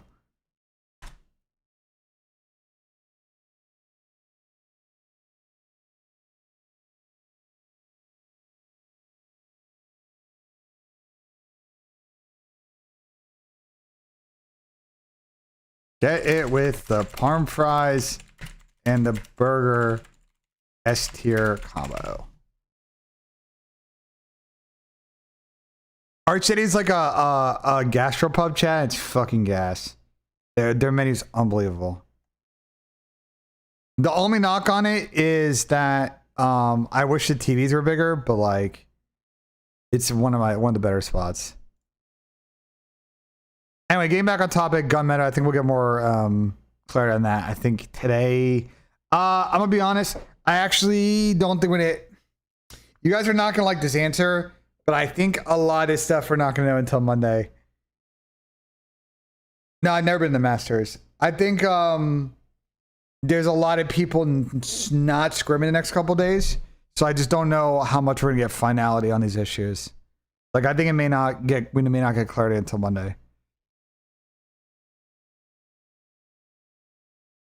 So it sucks, but like I was hoping we'd know like Thursday, Friday what's going on, like today, but I don't think I don't think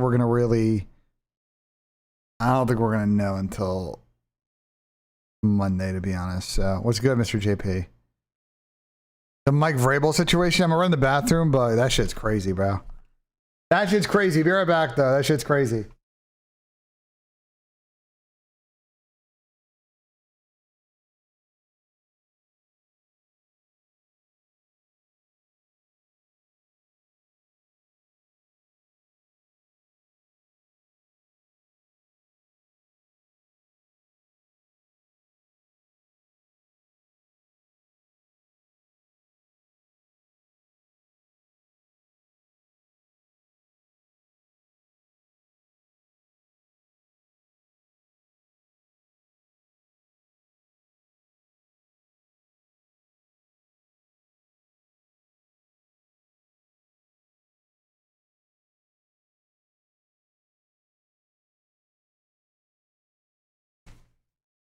I want to go to the Masters, bro. I want to. It's on my list, man. It's on my fucking list. We'll get it done eventually, I believe. Who do I have winning the elite? Well, let's see the teams first. We don't even know who all the amateur teams are, bro.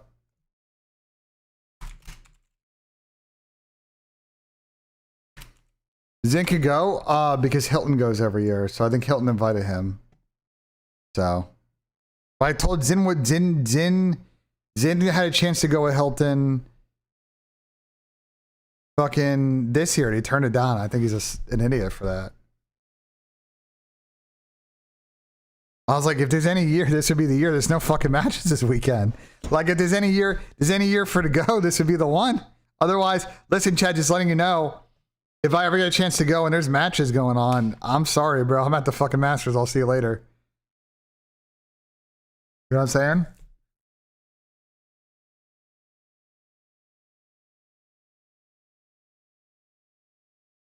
I've seen Tiger and Rory and Phil play in person. Like, I'll just go to Masters, and I'm a golf sicko, bro. You know what I'm saying? I'll go out and watch fucking, I don't know, Corey Connors fucking play and have a good time. You know what I'm saying? One of my favorite rounds, I always love following fucking Tyrrell Hatton around. Like, this is entertainment if you're a golf sicko. I don't need just fucking, like, you know what I'm saying? That's a solid shot from Spieth. It's more about the environment and the analog experience, you know? But like getting back to challengers, you just see that it's like Omit doesn't really have a roster at the moment. Falcons doesn't have a roster at the moment. The Stallions one is a sub. You know what I'm saying? So like a bunch of this shit's gonna change. It's a typical Jordan Spieth par 4 experience, yeah. I can't bring my phone. I'm cooked. I'll be fine, bro. It's called an edible. I think we'll be chilling. It's called an edible, bro. I think we'll be chilling.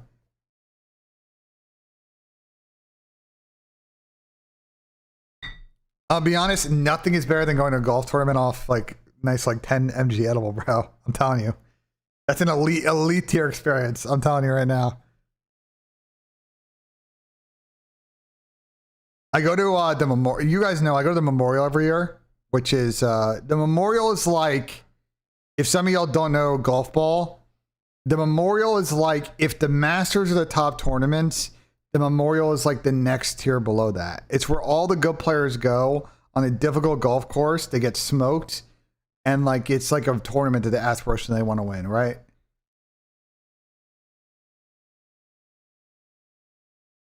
It's a very nice golf course, but I've gone every year. It's the players.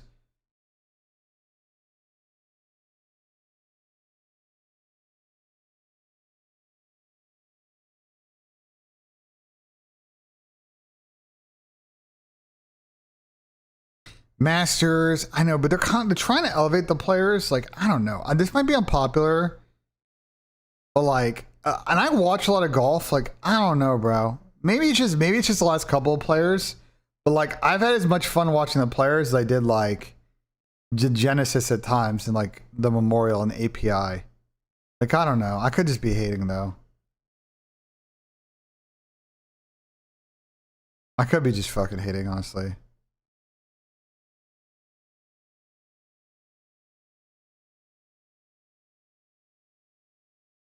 No, I've never been to President's Cup or Ryder Cup. I want to go. That's also on the list. But yeah, we'll definitely go to Memorial this year. I'm trying to get Joe DeLuca to go this year. Joey D's never been to a PGA tournament. No, the Memorial is not a people. Listen, I'm gonna be honest. The Memorial vibe is like, it's not that sloppy of a tournament like with the fans. Like, it's very.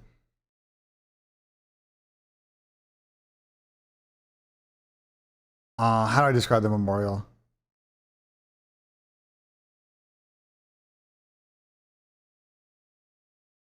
I think the Memorial is kind of, it ends up being like the premier, like beginning of summer, because Memorial Weekend, like event in Columbus. There are a lot of young people, but I see a lot of olds. And I think it's just like a good excuse for people to go out in Columbus.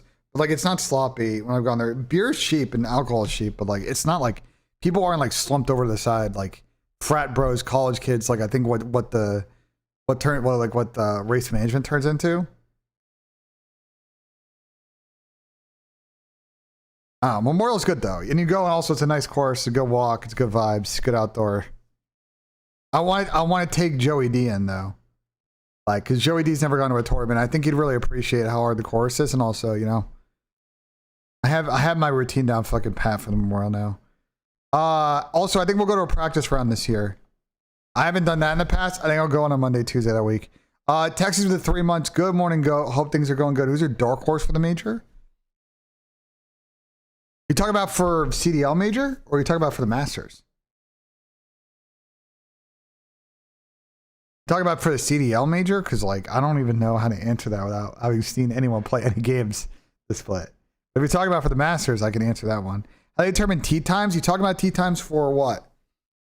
normally the way it works in a golf tournament is they try to basically the way it works is the last 2 rounds generally in any tournament or depend on score and how quick you finish determines tiebreakers on score, and that's how they build the tee times. Whether they go off in 2s or 3s depends on weather or other factors, how many people are left in the tournament. As far as the first 2 weeks, the Masters, a couple of the majors have traditions about how one group, like for example, at the Masters, the past champion always plays with an amateur player. I think it's the USAM usually winner. Is it the USAM winner? It's usually a top amateur. Young amateur is usually who they pair the Masters winner with. Like the PGA Championship, they usually like to do one group that has 3 major winners. Like there's some tradition in how they try to do it right and make an even split, but the last 2 rounds are basically determined on like when you placed and like when you finished. CDL based off of rosters, it's impossible, bro. We don't even have firm rosters yet, Texties. I don't even know what half these teams are going to be yet. So.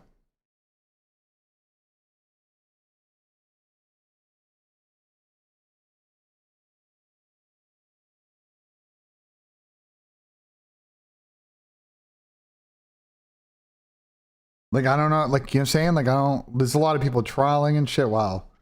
Brooks just got that putt to drop.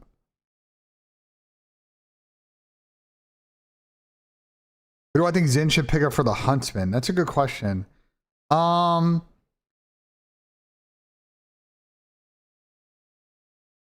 think they need to keep O'Johnny. I think an O'Johnny Renegade combo is probably as good as it's going to get from a sub standpoint.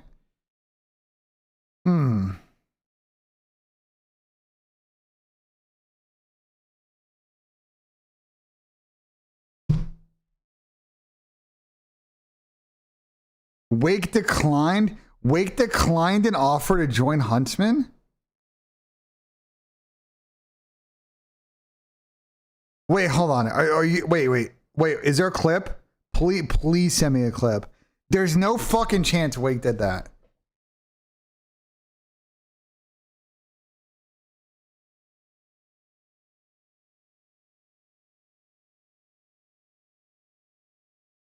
Didn't confirmed it? I mean, I understand where Wake's going from if he's joining Yuli, Geo, and Mac, because they think that that's a pretty good challengers team. But brother, like Wake, I don't know, bro.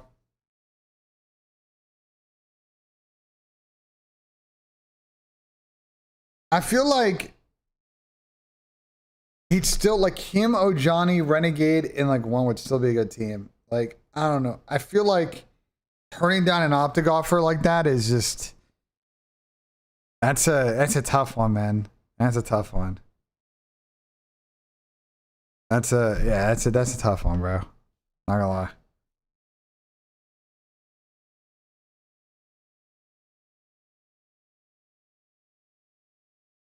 What's good, Georgie?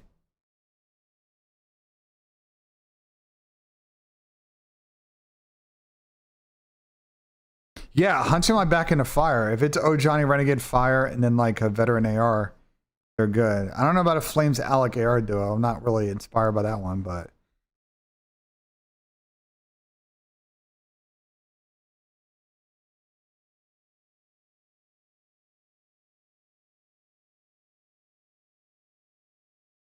I'm honestly not surprised that Wake turned on Optic. I'm gonna be honest to you that actually doesn't surprise me. I don't know if I would have done the same in his position, but that shit actually doesn't. I'm actually like not. You know what I'm saying? Like, it doesn't surprise me. If you had CDL teams but the team consisted of the same players in all roles, I don't understand your question, Mike. I don't understand your question. What do I think is the best shot? I don't think that's worth asking a question until we get confirmed rosters middle of next week for challengers. I think it's a pointless exercise right now. Realistically, though, like Bush should be very good. P7 should be very good. This 4 Fun team should be very good. Stallions just got third at LAN. They should be very good. Like, but we got to see what happens because there's going to be some sketching going on. A team of 4 Sims of 4 Dashies.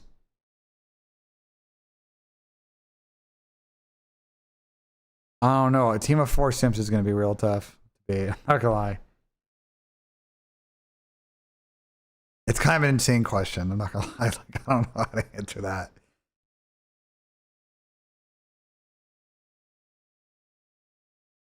I'm telling you, history has dictated that the elite is a massive wild card, and I would not try and make a prediction on who wins because you have no idea what's going to happen next couple of weeks. I've been around the block on this shit. I'm telling you, it's difficult to predict. Vivid Roxas ASIM for Huntsman? No.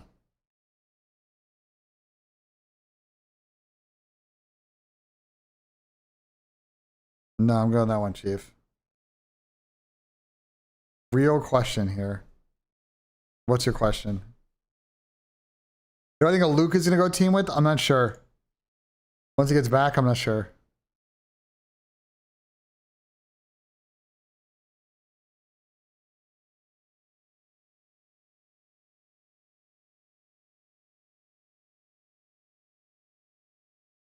I feel like Zin's brain dead for thinking you should move to Texas and for challengers and uprooting your life. I mean, it depends on the player situation, though. Everything's situational.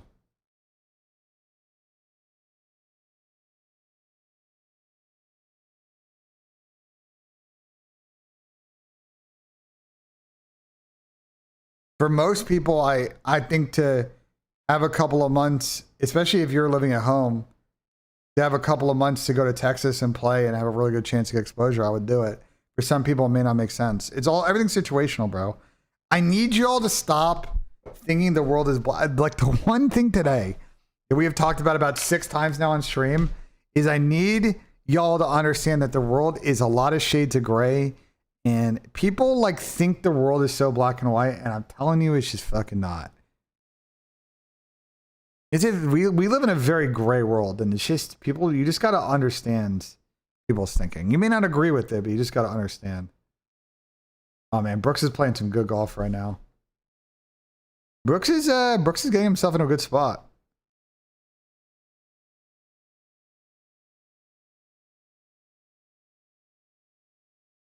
Brooks is slowly making a good climb here. I think this is behind by a hole, but how's fucking Michael Kim doing? Alright, it's blown up. Fire Fellow, Nero, and Aluka. I don't think Fellow and Aluka are going to team again.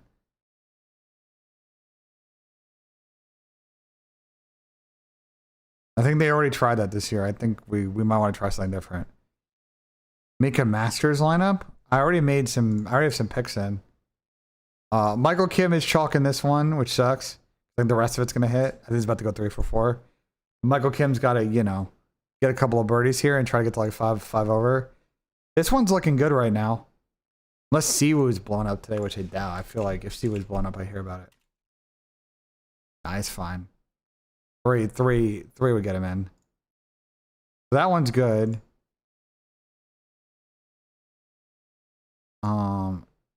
Max 10 greens and regs for first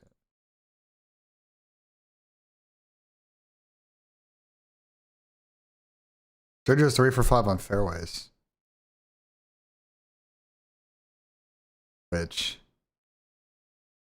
5. I mean, yeah. I mean, we're looking pretty good. 10.5. Yeah, we're looking pretty good. The Max is Max just started, I think. I think Max probably just teed off, yeah. Then I have Sky's looking good on this. Michael Kim's looking good on this.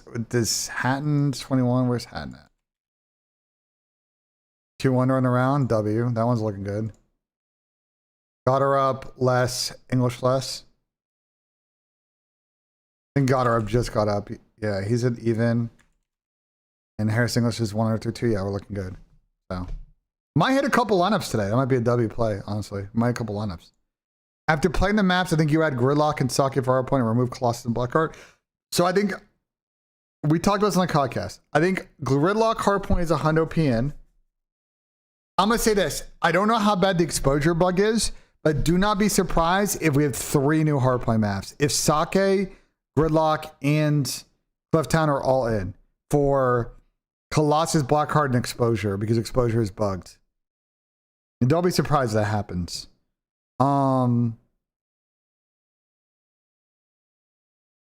S&D will probably get 1 in, 1 out, I think, but we'll see. And then control, but like, I don't know. Or overload. Overload's kind of not a great spot right now.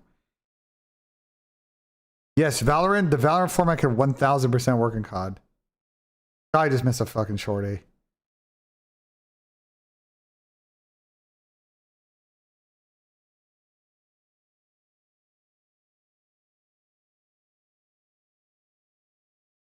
Yeah, I think the exposure one is worse though. I think the exposure one is like happens way more. I'm not really sure where it's at.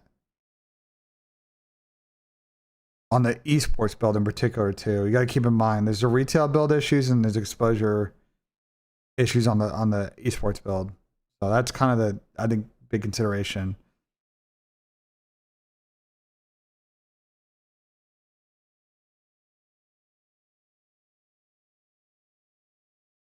Yeah, I don't know. I don't know what's going on with that. You gotta ask Spinna about that. I don't handle that shit.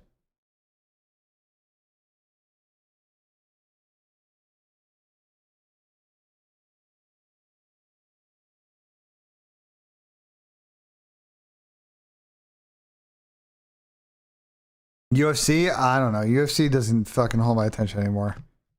Not reading YouTube chat. Nobody said anything for fucking minutes in YouTube chat. Is Plaza gonna, but anyway, the answer is Plaza question. I think Plaza S&D for sure is coming in.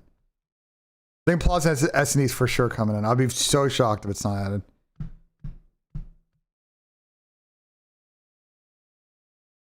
I'd be super surprised.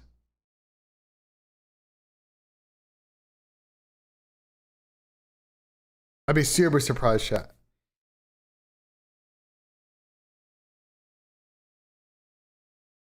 Plaza nostalgia, it doesn't play that bad though. I've seen quite a few people play it. It seems fine.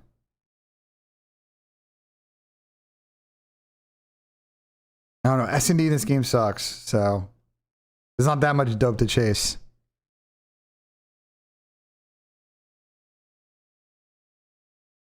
So I think Plaza S&D is for sure, and I assume for Colossus. Colossus should be, S&D should be the first map out.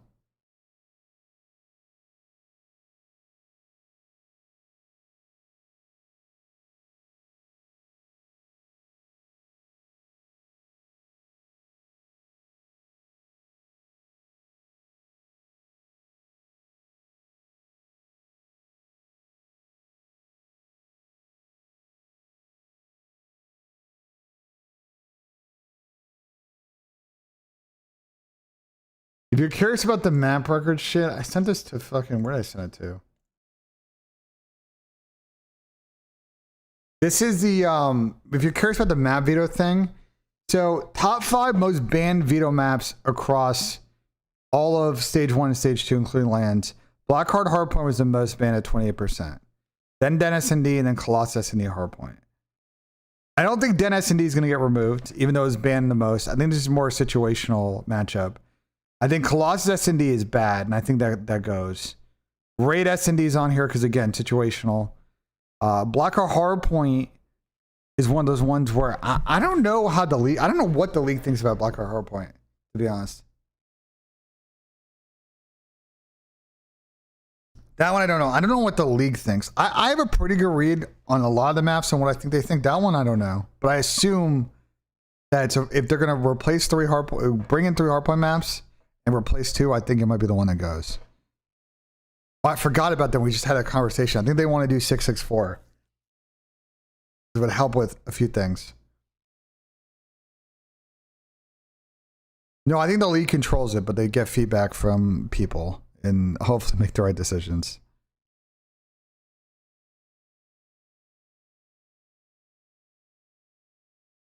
Colossus Hardpoint is pretty mid. I agree.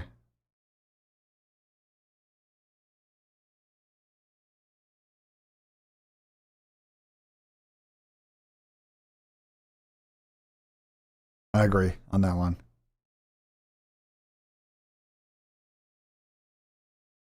And the most played is double den, Scar. I mean, this one's obvious. Most left over is double exposure, so people aren't banning it, they're just not picking it.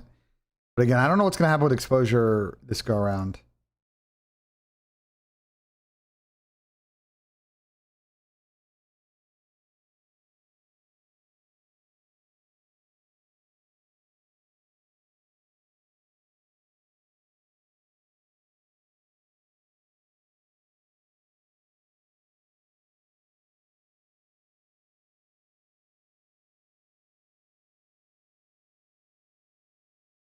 What's up with firing range, brother?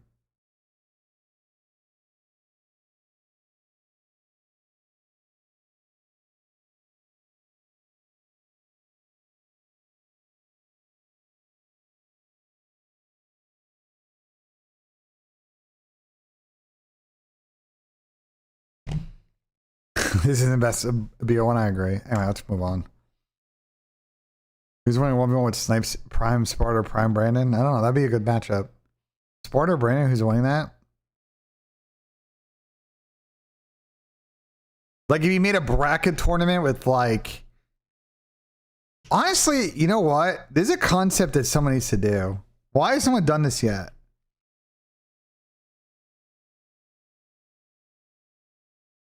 I'm putting that in the backpack for a launch. I'm putting that in the backpack for a launch tournament, bro.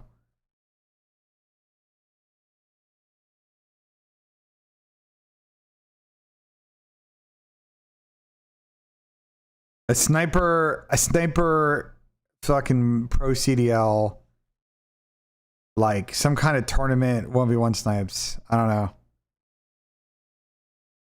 I don't know why nobody's done that yet as a tournament format. I feel like that'd be lit. And then you give a prize pool to the best clip from the tournament. It's free idea, bro. I don't know why nobody's done that yet. People, maybe because people wouldn't watch, it'd be like it's a little like niche, but it'd be pretty entertaining. It'd be a bit niche. You don't know Spratz. Like, if you follow OG sniping, he's one of the, one of the best to ever do it. Fortunately, I think like sniping's a bit like at that level is kind of a lost art now. It's a bit of a lost art these days.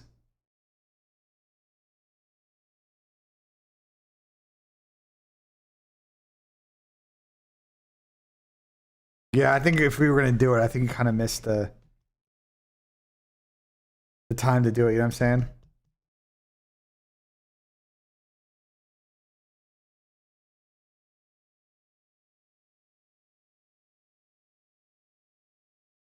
Sniper's not getting cheated. What? Jamal Cammy Murray? What if fucking Cammy But he doesn't have Smith? fucking Joe Armstrong. Wait, yo, Because, bro, I do. This nigga got his sleeve on, bro. Yeah, just don't ask about it, bro. It's good. Look, it's got pads on it, bro. No. I'm gonna show you, bro. No. Look, it's that, bro. It's like pads on it, bro. What is that? Nah, it's like because I lean on my. It's because I lean on my legs, like I don't know. It's like padded, so like it's not as. Do you wear it at the event? Yeah, but I put it like under my hoodie, like under a long sleeve, so I don't get bullied. Wait, he plays with the sleeve? Yo, stuff on it. He's got a sleeve on. Nigga, we got Steph Curry. Nigga, we got Murray, bro. Jamal Murray out there. Jamal Murray. No way.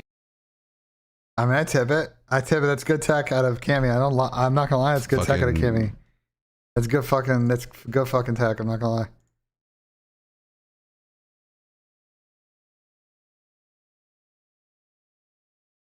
Treyarch did tweet about the map stuff yesterday if you didn't see, and they said that they're gonna they're gonna continue the eval. I don't think we're gonna get a real call until Monday. I think at this point.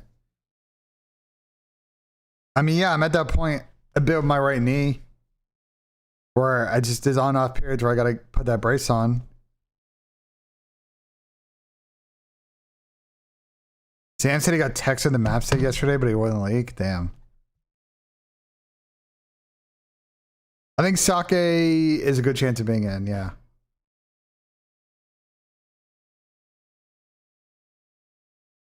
I think there's a good chance Sake is in, yeah.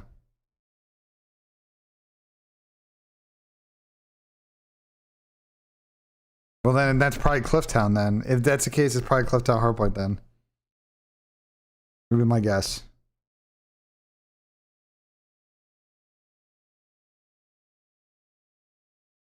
Knowing Sammy's talking about Clifftown. I could be wrong though, but that's my guess.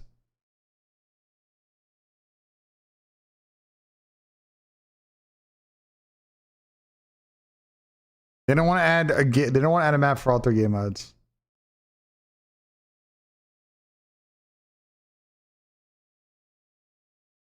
This album was so mid, yet there's like 3 really good songs on it. There were like there's a lot of like mid-pack songs on this, but like 2 of the first 3 songs were like so good on this album. It's actually hilarious.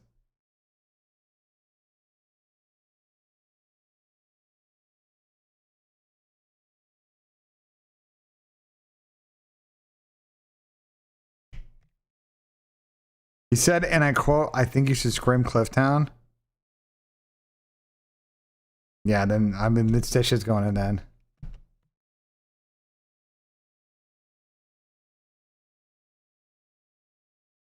I mean, I like it. I see if Rail's going to go back a bit for a bit. I think it's a good pickup. He's going to fry, so I think it's a great pickup for P70U.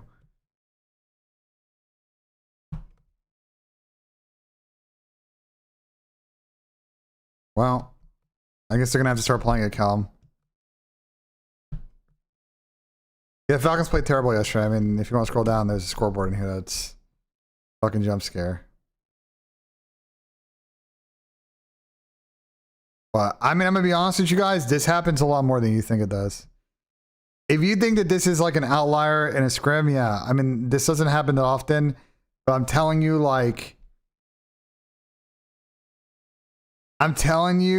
people get fried in maps, one-sided maps, way more than you think in scrims. You just don't see it because it doesn't get fucking streamed.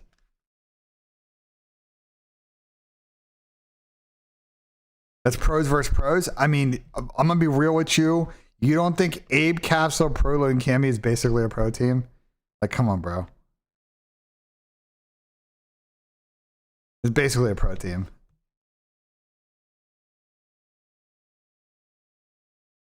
Abe and Capsule were on pro teams this year. Cammy was on a pro team this year. Byron is literally won a bunch of shit in challengers this year and was a pro. So I don't know.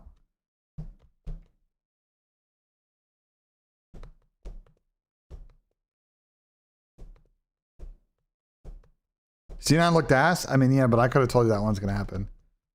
Those guys are probably fucking demoralized at this point. So I don't know what C9's going to do, but...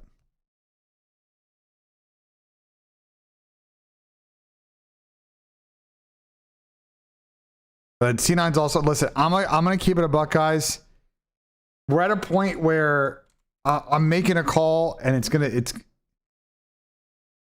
We're at a point where, bro, I'm at a point now where at the middle of this stage, we're going to stop talking about C9 in Vancouver in particular and stop giving a fuck about them and spending like 5 minutes on them on every episode. And that's it. I'm not wasting brain power in 20 minutes on convos of dog shit teams on dog shit orgs that make dog shit decisions, and us just having the same conversation over and over. Like, how is that productive? I don't think it is, you know? Rather us spend conversations on things that matter. Yo, chat, I gotta actually, you know what we could do that's productive? Is I gotta make the, I gotta make a prelim schedule for the upcoming stage. Should we do that today?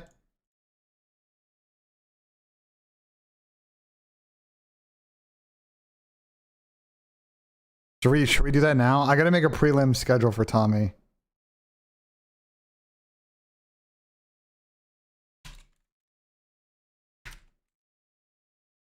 Yeah, we can do it now. I mean, I don't care.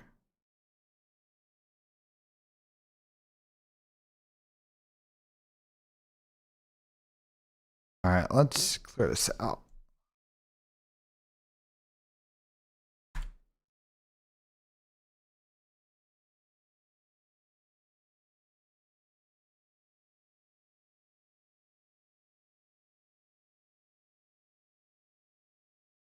All right, so what's the schedule for this stage? Let's see. So we got qualifiers pretty much from April 17th until May 10th. So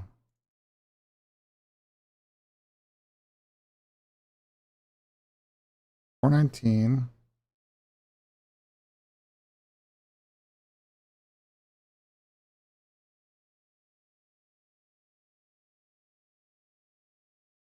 $427.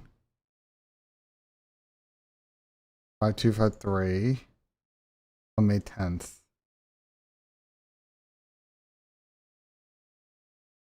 Eight, 9, 10.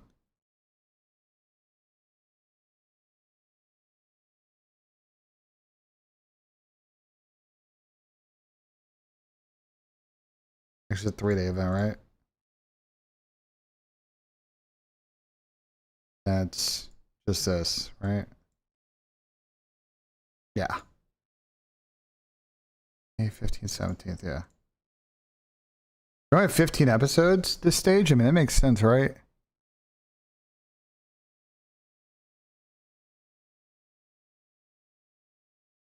I think that's the right schedule, right? I don't...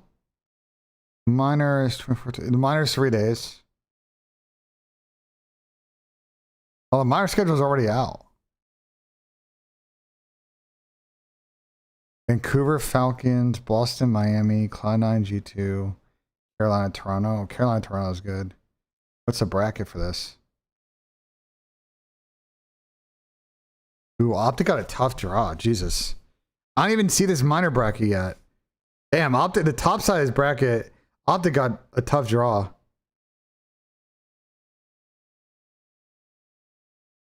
Miami Gentlemates. Thieves got a great draw. G2 and C9. Wow, Thieves got a Thieves. If Thieves can't get to winter semis, and they dodged a fucking bullet in this.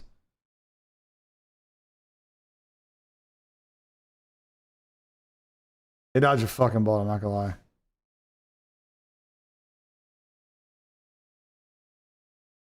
The Challengers Cup tomorrow. I don't know and don't care. It's just subs is. A bunch of like, it's a weird tournament, bro. I wouldn't overthink it. Okay, so let me do this. I gotta figure out the math on this. So Sam can't do the 19th. So this for sure is no Sam. We're gonna put Tommy on every day. We're gonna put Sam on all the days but the 19th. Well, actually, up until here. So that leaves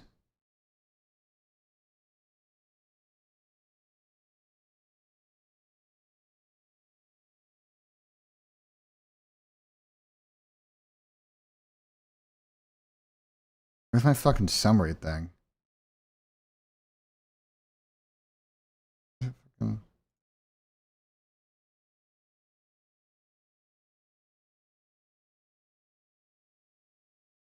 I'm gonna get rid of the fucking thing.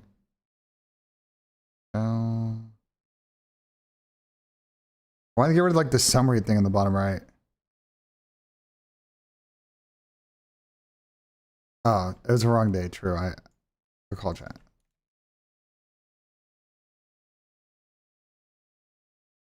Why am my summary thing gone on the bottom right? Am I tripping? Why is it gone?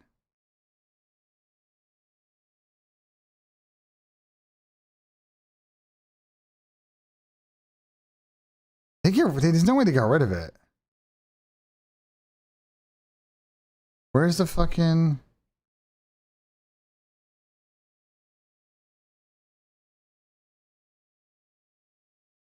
No, where's the fucking setting for this?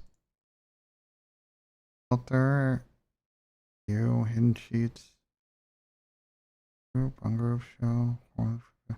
Where the fuck do they get? There's no way There's no way they got rid of this.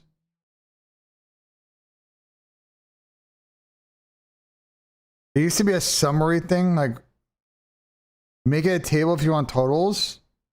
It is already a fucking table. It's a spreadsheet. What the fuck?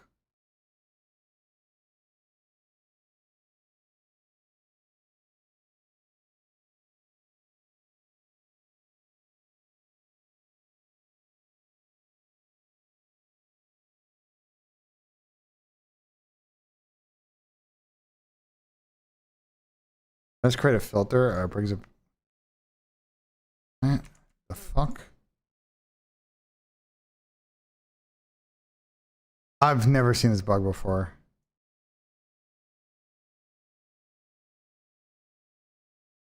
Bro, you see? Oh my god, it's so cringe. Why is this like not thing? It's gotta be a bug. I can't be tweaking, bro. Anyway. We just do the math. It's not that hard. It's 3 times fucking 15 is 45, 46, 47, 48, 49. 1, 2, 3, 4, 5.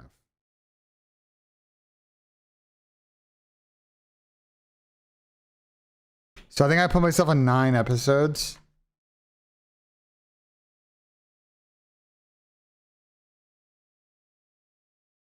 I'll just say like these.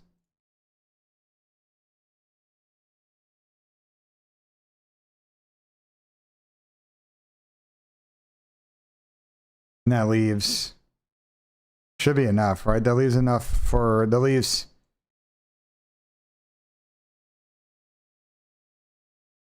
enough for me to give everybody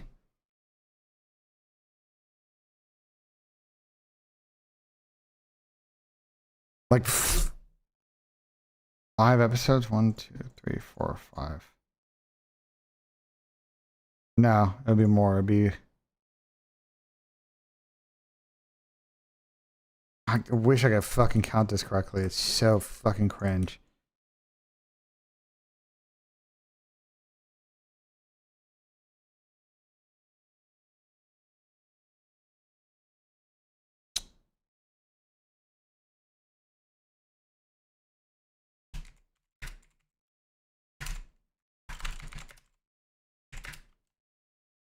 This is so fucking annoying.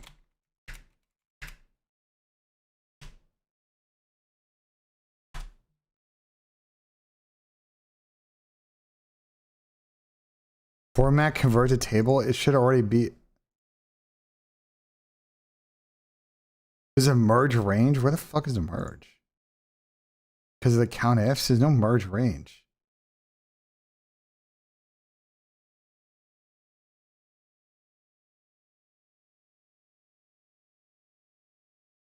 It's 40. Okay, that's what I thought. It's 40.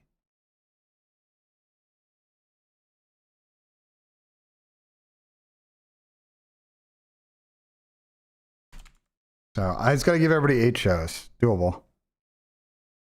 8 shows. Doable. Easy. So let's look at the matches because this will help me. Let me look at the matches and this will help me decide who should be on what episode. The other way you do this, I got to also do this backwards. I got to go and look at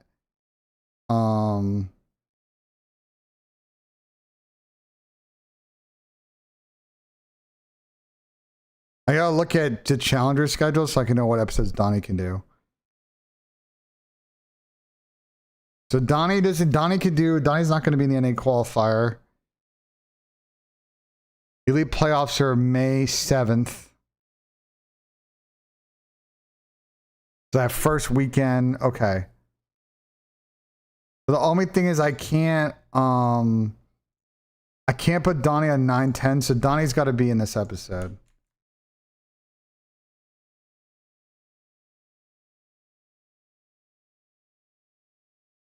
For sure. And I gotta also put Donnie probably here for now.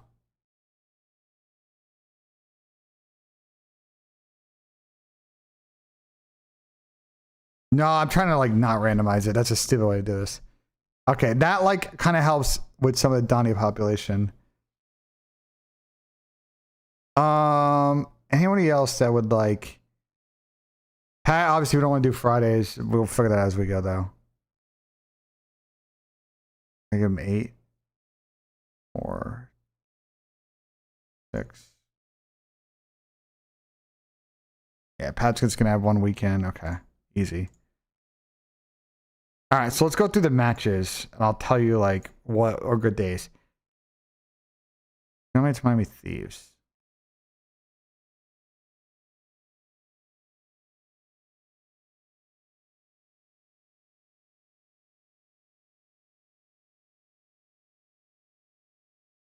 Miami LAT. So,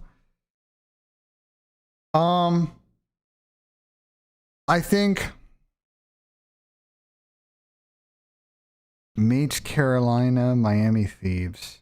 I want to put Chris on like the first episode just because we're going to want to explain new maps and modes and all that.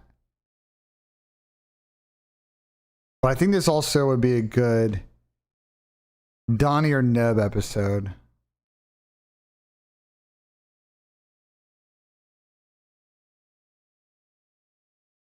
What are the other matches? Baseball, fucking. Yeah. I'm going to put Donnie on this one, but we'll do Nub for later in the week. The Saturday is Toronto Falcons. And Jummy's 2.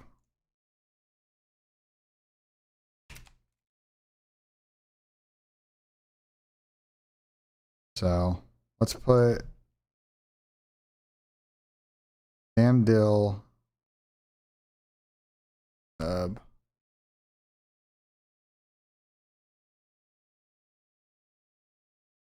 Sam Dillon Nub and Pat is too trolly though. Well, let's do it for now. It just rotates everybody in off the rip, which I think kind of what we want to do. And then no Sam on Sunday, so I need to put Chris on this episode. From no Sam. You guys see my process and on how I make these shows. Toronto, Boston, Falcons. FaZe Falcons is the biggest one.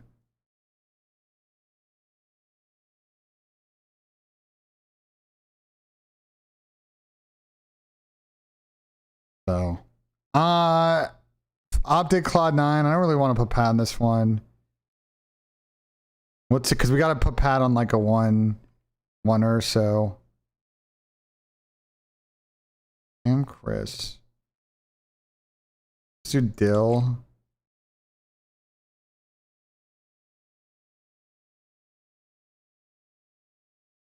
Nub. Is Dylan guys? Is Dylan coaching? Wait, guys, is Dylan coaching? Is Dylan coaching anybody for the elite qualifier?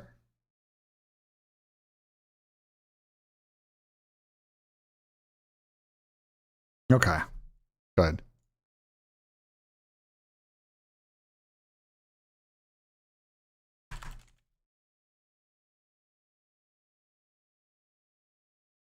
All right, so we move on. So what's the next week? Is that the minor? So we kind of already know the minor schedule, don't we? Vancouver Falcons. Minor. Day 1. 3.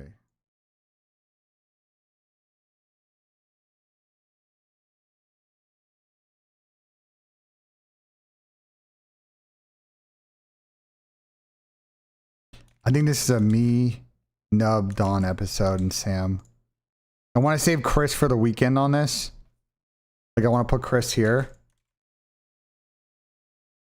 Actually, we should do...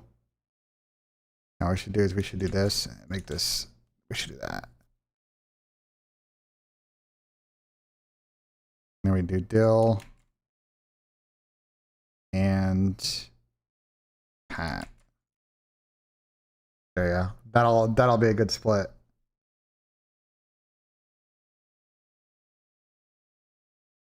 Ray may come on as a special guest, but he's not part of the code, like the whole crew right now. You know what I'm saying? I need to remove myself from an episode in May.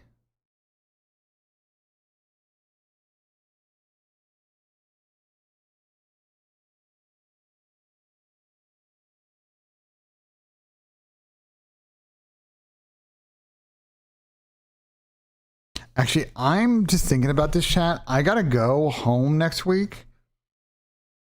And I should just use that as the opportunity to have me in 3 episodes. I'm gonna do this. I'm gonna do this, and then I'm gonna have Dill. Oh, this would be so trolly, but it'd be such a good show. That'd be such a good trolly show. It'll be really, the minor day one will be really entertaining with Tom, Sam, Dylan, Nevin, Don. Oh, that'll be good content. I'm gonna be in New York this week. I might as well bank the 3 episode week and do it that. The Nub's only in 3 episodes. Nub's getting plenty of episodes, bro. Everybody's getting to see. I'm evening out. Watch me cook, bro. Okay, let me cook. Okay, let me cook. Okay. Like I'm gonna show you how this show works, bro.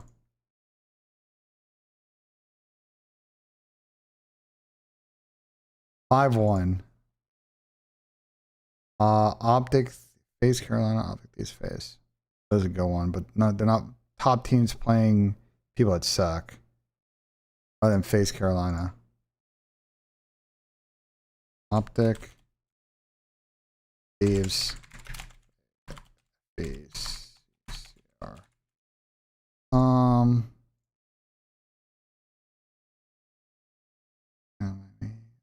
that's a good show. I want to give the other co-host that one though. I can do Friday, Sunday.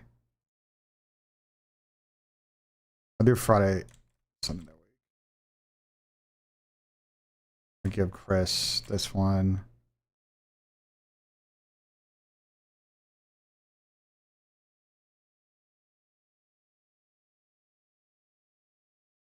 Well, the other 2 days is Saturday is Miami FaZe, Toronto Optic. Yeah, we should put Pat on that.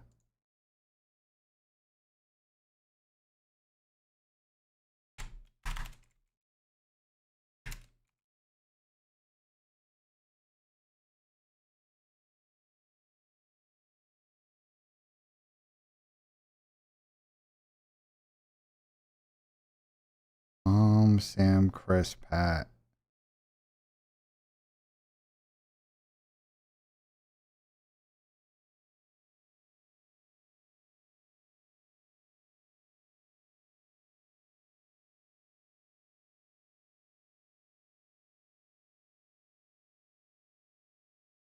I gotta give Nub a double week. This might be the Nub double week.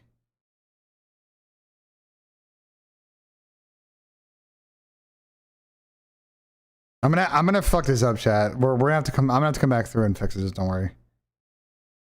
I'm just gonna get it started in. 5-3 is Vancouver Thieves, G2. Thieves, Gentlemates, Miami G2.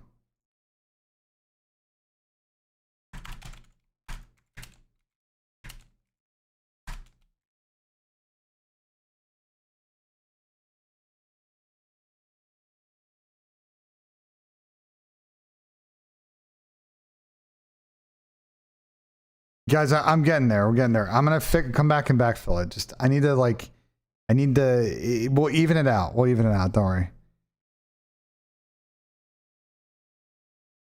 5-8. Well, 5-10 is the last 3 days, right? 5-8 is this is a really good Friday show. Falcons. This is really good. Falcons, Miami, gentlemen. This is really good.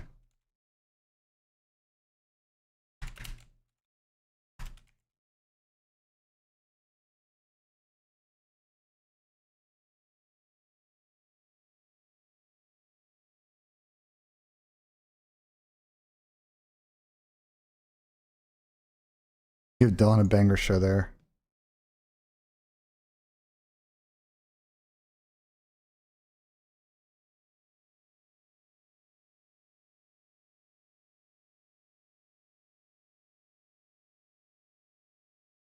I have to put Donnie in more episodes just because he can't do these 2 days. I have to go backfill and put Donnie in some shit.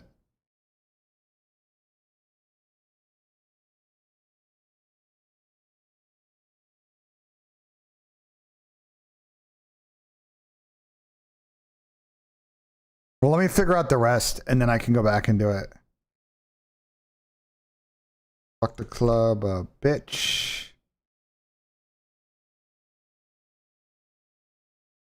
Club up.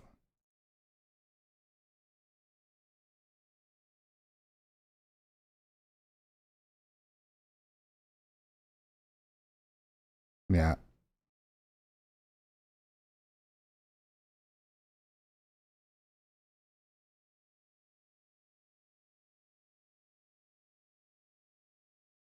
Let me fill the rest of this. I know it's 5-9 is what? I fucked this up. All right. Optic phase. Let's see Carolina. X phase. The K guy, I don't know if it's in yet. They haven't decided yet. EG2 and Jean Miami. Meets Miami. G2. Let's say. Bitch. OM. Major 3. Day 1.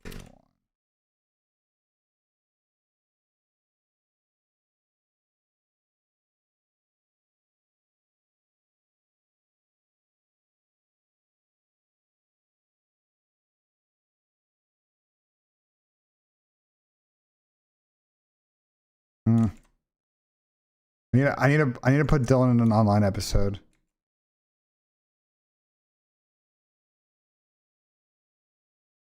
Okay, we're gonna do a little bit of a balancing act here.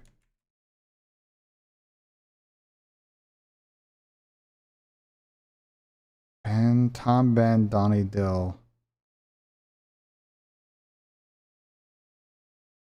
Sam there.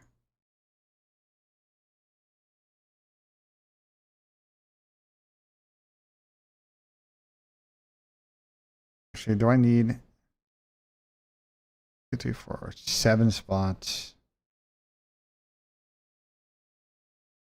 Okay, as a placeholder. As a placeholder.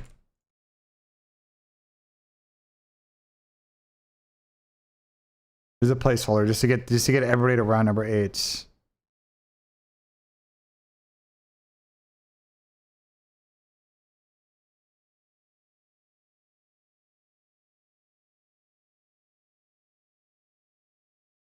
I did not get demoted, bro. What are you talking about, Soap? Stop fucking trying to get entertainment.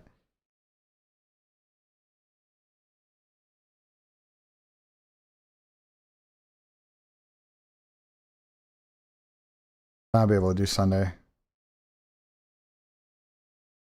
Where did I fuck this up? The math. 6. Oh, because I take Sam off of. I see what I did here. Let's take me off of 2 episodes. Put Donnie on. This right there. And Sam.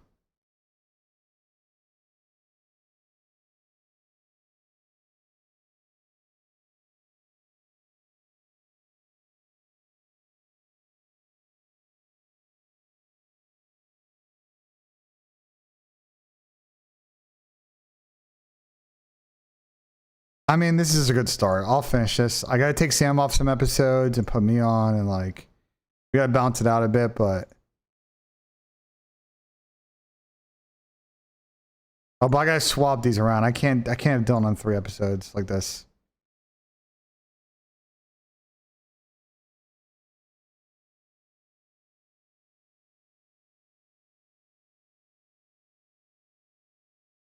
Which I take.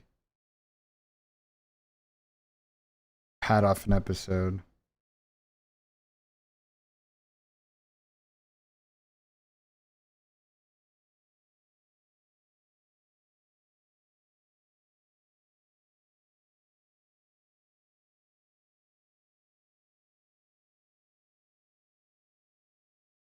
I gotta move Nub around and place Nub somewhere in here.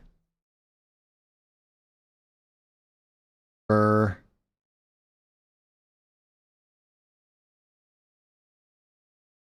me.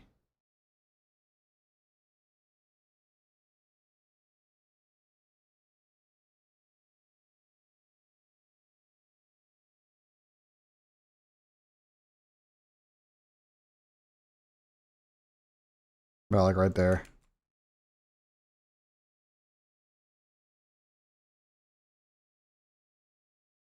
I mean, I'll tweak this more, but this is like a good start, honestly. I gotta do more work, but this is like a good start. It conceptually gets this to where I want.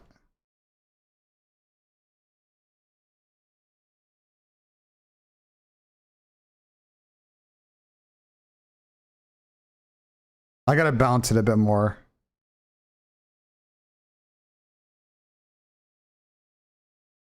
In order to even it out. I'll probably put myself like for Sam on like a I don't want to do that episode.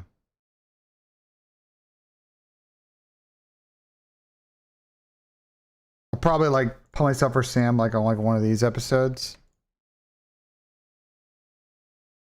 Actually, probably like one of these.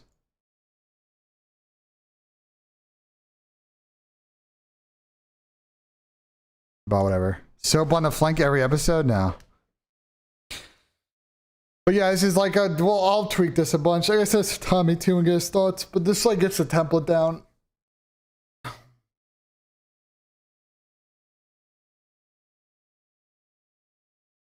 It gets the template down.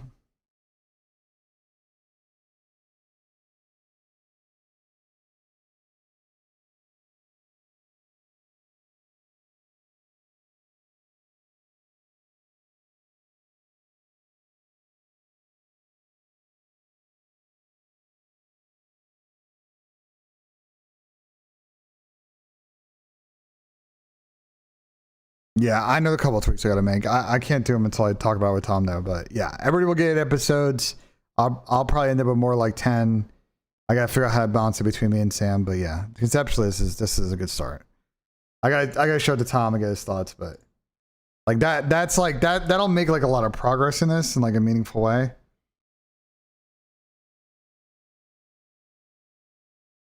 So, guys, what's going on at the Masters? What's going on at the Masters right now?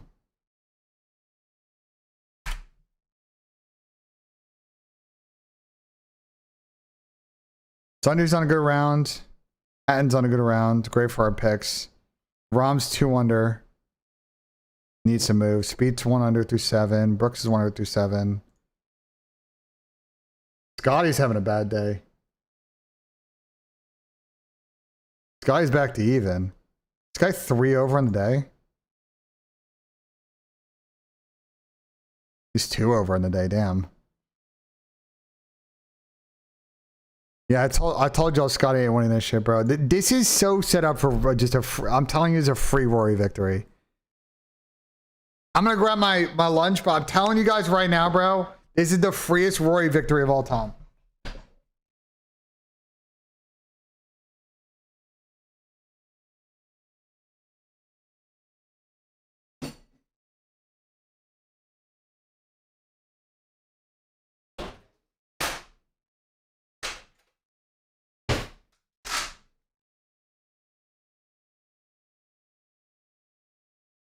I just don't see how he doesn't win this shit, bro.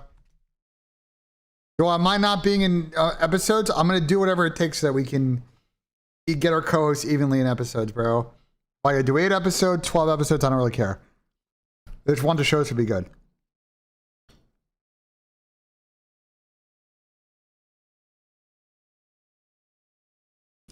Ultimately, the split is up to Tom's discretion, so I made a temp schedule. I got to send it to Tommy. Tommy's got to give his thoughts, you know? That's ultimately up to Tom.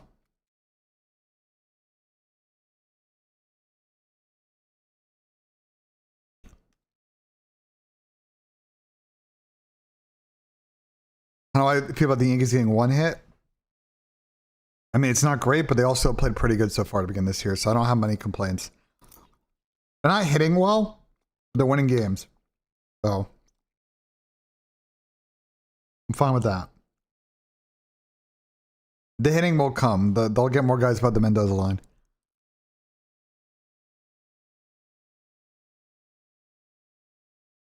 My confidence? Oh no. I'm curious what Masters give it. Masters are giving him a 26%, or Data Golf's giving him a 26% chance. I think it's pretty high.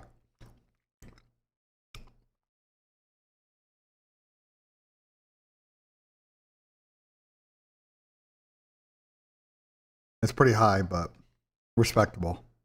Thoughts on the Pirates? I mean, it's just a horrifically run organization of fucking baseball, bro. And then they do an absolute disservice to the people of Pittsburgh.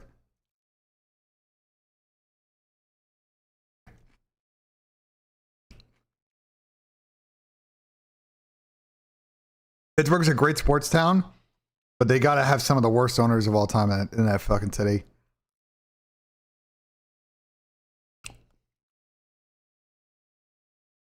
The plus 260 is basically about the same calc.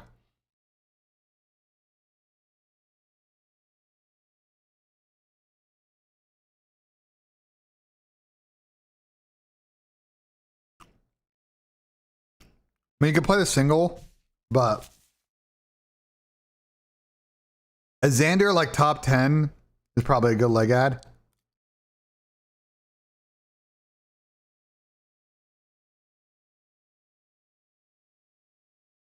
And then maybe a Fleetwood or a Patrick Reed top 10. He can make a good 3-pick lay right there.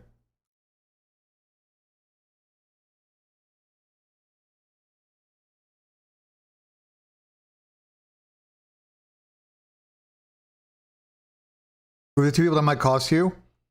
Xander, for one.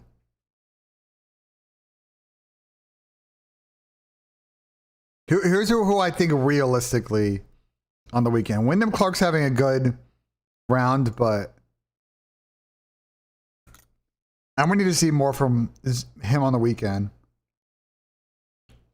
Sexy Dexy the Rams. I mean, that'd be hilarious. Not sure with what assets the Rams would be able to acquire Dexter Lawrence, but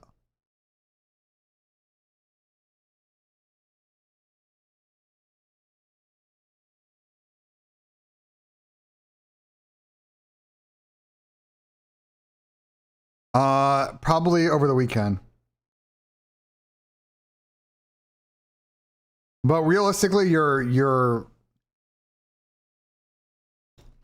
Villinger Xander.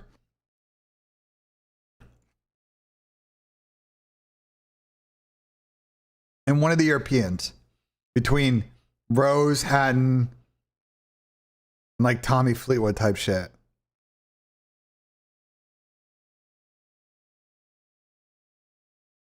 Jordan could turn into a Jordan if he gets going, could be fucking dangerous. Goddard actually might be good value for a top 5 in this tournament, no lie. What can I get right now for a Chris Goddard up top 5? I may actually slam that.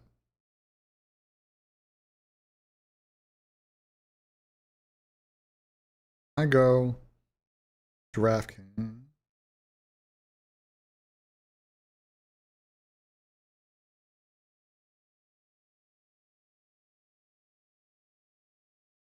Goddard up top 5 is plus 450. I mean, it's not terrible.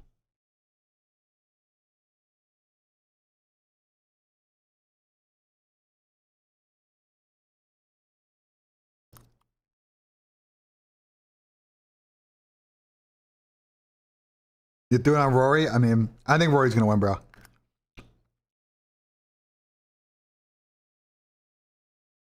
Rory's just gotta today. What Rory's gotta do is I just don't think the scoring is crazy high today. Wyndham Clark's on a fucking heater right now, and it's probably gonna be a low round on the day, coming out in probably like 68.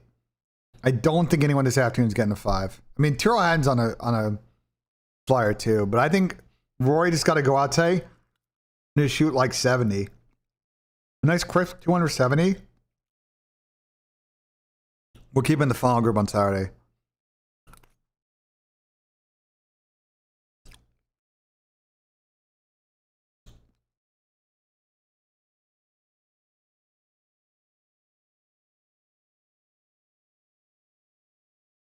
I mean, how's it scoring today?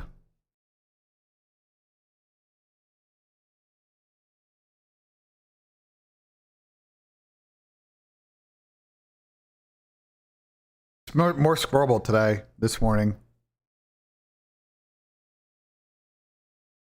Playing about is stroking out better than it was yesterday. I mean, there's 1, 2, 3, 4, 5, 6, 7, 8, 9, 10, 11, 12, 13. Yeah, 14 rounds under par. Yeah.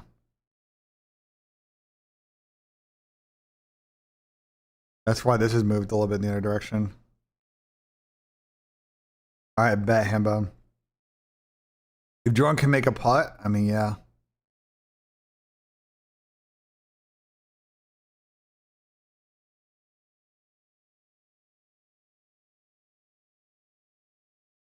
Jordan's hit 5 of 7 greens and 3 of 5 fairways. Is pretty good. But yeah, I think Rory's gonna win.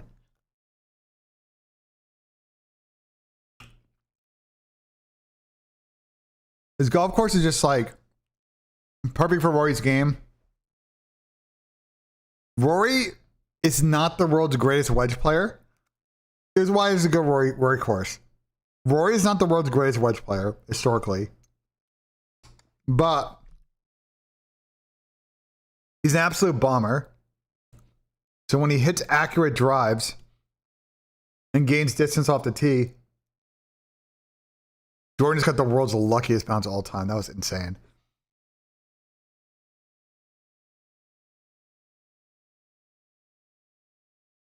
Did I hit somebody? That was nuts. I kicked back in the fairway. That was crazy.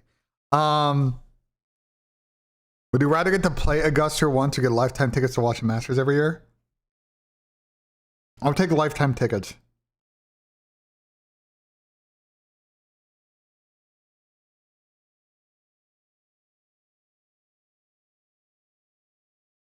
Lifetime tickets would be good.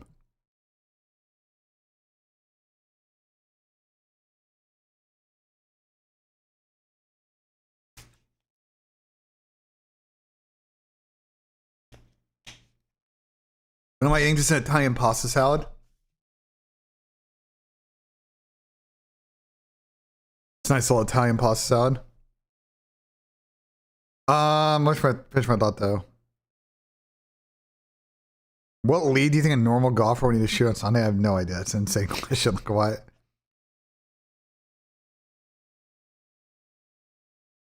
Oh, Rory's stepping up. Actually, no, sorry, it's not Rory. Oh, I said Rory.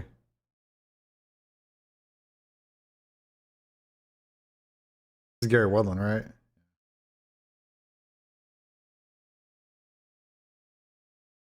No, I think the maps are getting added soon. Virgil. Like this weekend.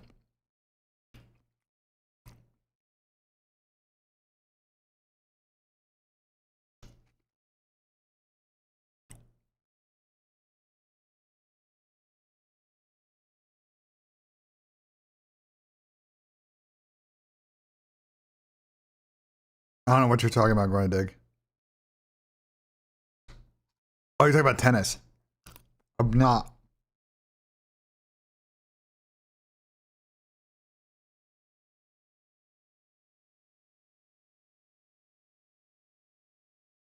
How's Brooks playing today?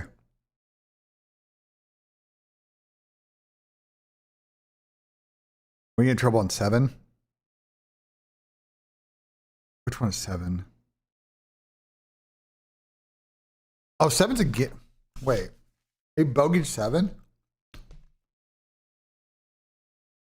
How do you bogey 7?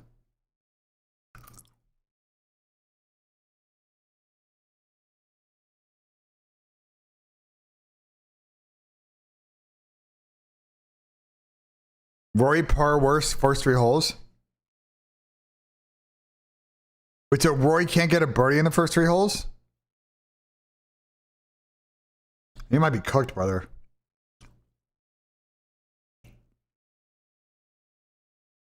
Okay, here's the problem. I'm going to explain to you your issue.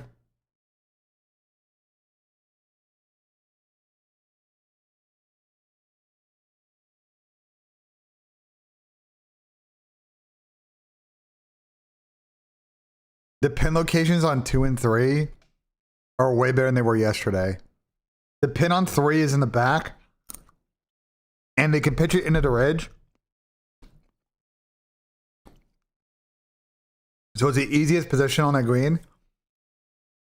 And number 2 is front left, which is also very accessible. So, I don't know. Yeah, I mean, if Rory's missing fairways, who knows?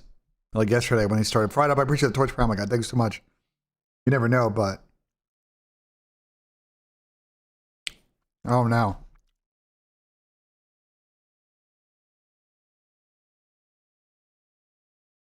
Let's play GeoGuessr. Berg and I do need to play GeoGuessr.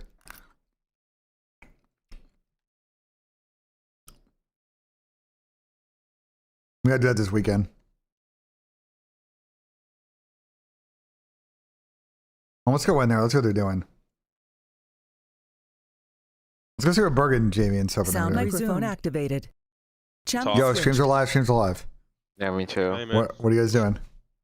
Watching the Masters. Just vibing. I'm talking to my chat about the Masters as well. Game fighters are listening. There actually is. You see Jordan Spieth actually just get the luckiest fucking bounce of all time? Yo. Hit a man. Oh, listening. Okay. Over. God We'll damn back it. later. Channel switched. Claude, I have no idea. I feel like I should do that. I'd probably lose money though. The problem with the LMs. Okay, so let me give you an issue with the LLMs. So this is my golf model that I built. Okay. And I'm running into an issue where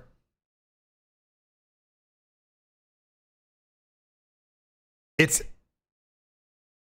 a lot of side concentration issues on like fairways, for example, consistently. And I've looked into it.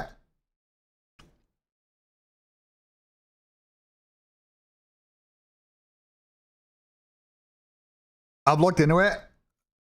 And I think the model and the LMs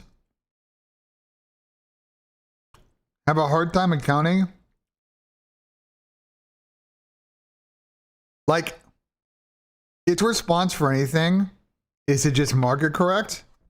But I keep telling it, like, no, I think fundamentally we're not considering these factors. It's like, well, we should be correct. It's like, well, it should be correct. And I'm like, no, because just because the fairways are wide and you think these SG totals, you know, from other PGA events line up, doesn't necessarily mean that you're going to count for the firmness of Masters, greens, the fairways, the slopes. All the other stuff we should be thinking about. Grass height.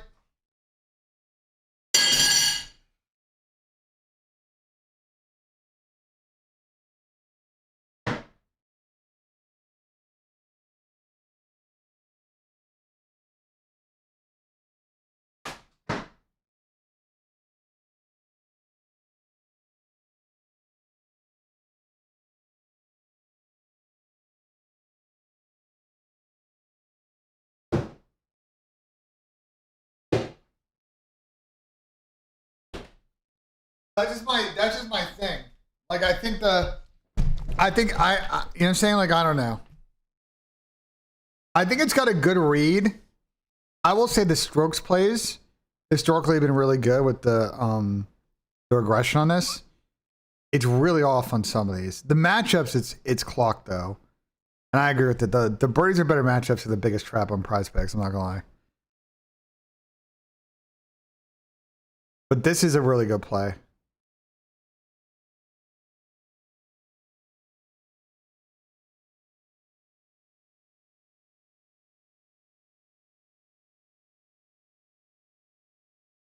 Anyway.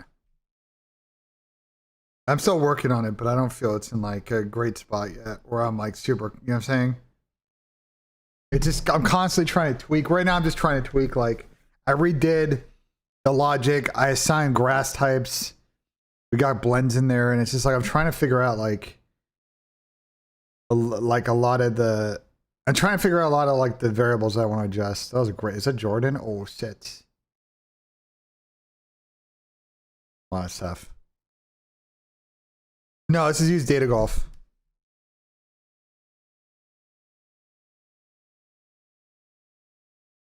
The other problem is that data golf, and I can't find an API. It has whole level data. Unfortunately, the data golf API, if I pull it up, is all like none of this is like hole specific.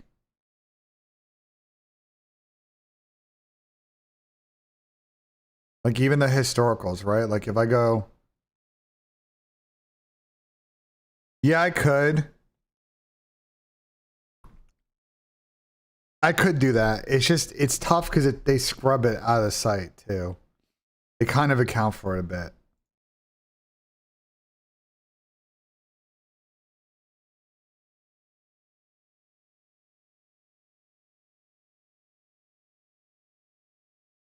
Like the historical data is good. They don't get whole level, and they've said that the reason they don't do it is they have a agreement with the PGA.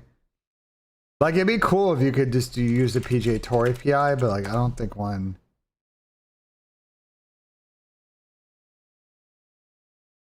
I don't think one exists anymore.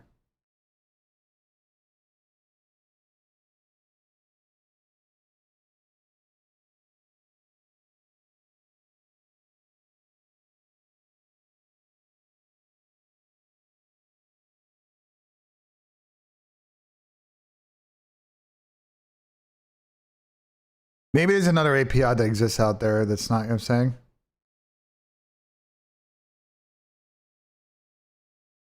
But I gotta do a bit more research on that. That would help. Whole level data would help a bit. But like most of this is like pretty, because like it's not that hard for me to then, you know, go in here and like,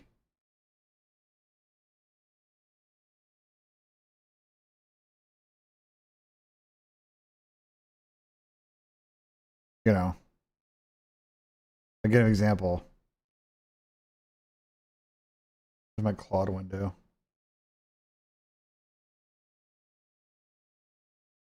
Like it's easy for me to go in and then just like calc what I think SG is, and then course fit. Like do all the math. It's not like that hard, you know. I just can't get like in individual holes and it would help. So you know. What clock description? I play for a pro, and it's been good though. It's actually been pretty good. I've been using the fuck out of it.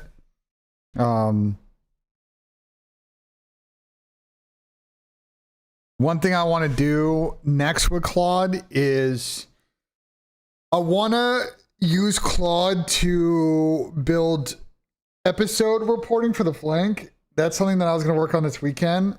I would need to figure out how Claude can work with analytical platforms. And I wanted to every Monday and then a revision on Tuesday, give me a report of all 3 episodes and like how they did, and you know what I'm saying? So I gotta see, like, we have a bunch of data platforms that FaZe subscribe to. I gotta see like what I have available, and what Tom and I want to get out of it.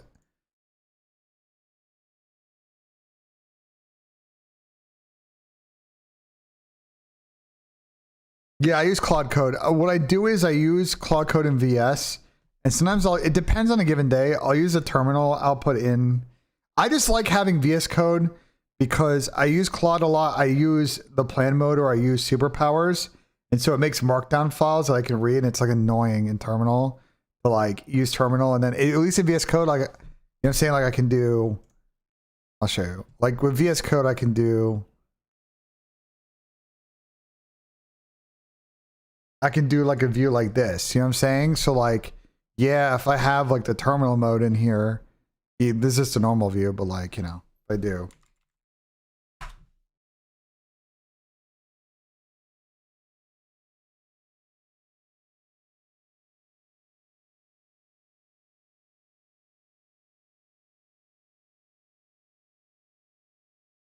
I have to just, I have to put down there, but you get my point though.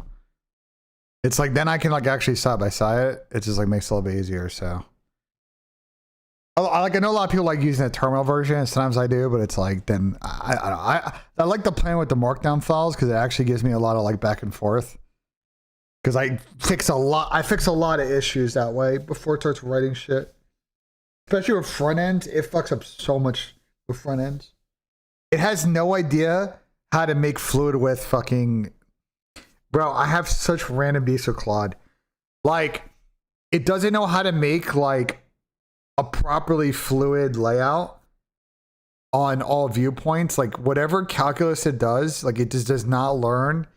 It puts too many controls on one line and doesn't size them correctly, or it does a fixed width thing and it breaks everything. But CSS has been, I hate CSS, so I hate dealing with it. It sucks. My brain can't handle CSS, but like, it mostly, what the bug fixing is great with it. Bug fixing is great with it. Code generation is great with it. I would say the plan modes and having it like making sure that it does all the steps and doesn't like, you know what I'm saying, is pretty good. It definitely speeds a lot of stuff up. I mean, yeah, Archer, but it writes so much code so fast. Like, I'm gonna be honest, I think for most devs, it's a really good tool where you can just be way more efficient and like ship stuff and fix stuff just significantly faster. I think it's probably, honestly, it's probably the best for startups. Like if you're already in a corporate situation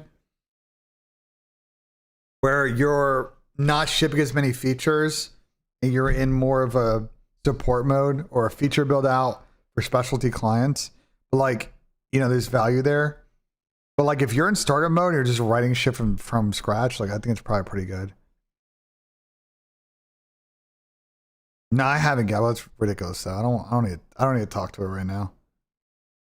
I like typing because then I also, the thing with Claude and any other LLM that you have to understand is that you will tell it something, whether you're telling it a task or you're, you know what I'm saying? You're describing something and it needs to fill in the gaps unless you cover all the bases for it, right? It will pick the most middle way possible, usually in those gaps. So like one thing that I learned, yeah, I saw that putt. The one thing I learned is that like, you need to be as descriptive as possible. You need to make sure you constantly tell it to remember stuff in case you forget to tell it stuff in the gaps. But like being descriptive as possible is going to help you down the stretch. Especially I found with UX and UI design is the most important one. With the actual backend code, it doesn't make as many mistakes. I've learned with the UX UI design, I got to be like super descriptive on what I want. Otherwise, it just does not do it.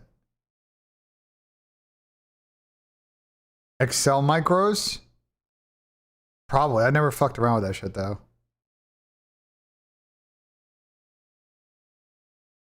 Yeah, problem with spamming context is you kill your token usage, but someone just hit a great shot at fucking. Someone just hit a great shot at 8. Who the fuck was that?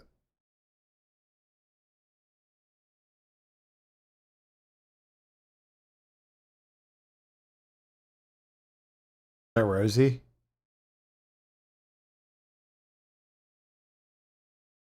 We should make AI do the new meta. I think we should take a pass on that one, Chief. I think that's not one problem AI is going to solve. It's a big putt for Rose. Rose 1 under in. Yeah, I mean, Rose is in a good spot to make a run this weekend.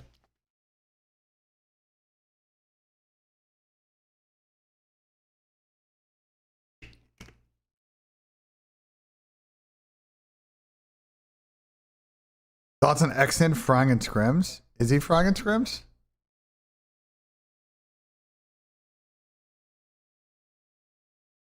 Is Exton frying and scrims?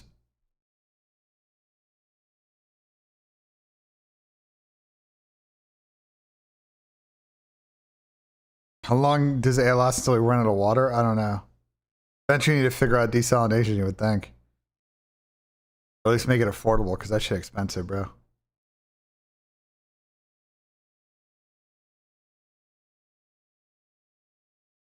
Scotty finally got a birdie. Scotty's hanging around, bro. Gotta try and get 200 today.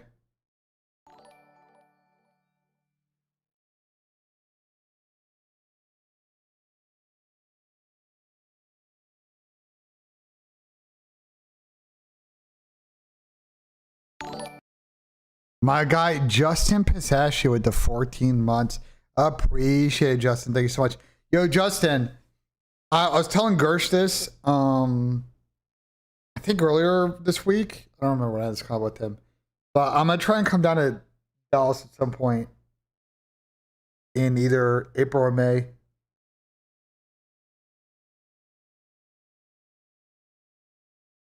Who plays today in COD? No one plays today in COD. There's no matches today. Matches not back till next week, guys. I'm sorry. I'm sorry if that burst anyone's bubble. If it makes you fucking disappointed. I got bad news, bro. I mean, I got bad fucking news. Like, there's no matches this weekend. There's a cup tomorrow, you know? Can I tell some pros to stream scrims? I'm sure I could tell them, but like, are they gonna listen to me? Fuck no. What? Why would they listen to my fucking advice on like that shit? You know what I'm saying? Like, I think a lot of them just don't see the value in it, bro. And we've talked about this topic a lot. We talked about it a lot.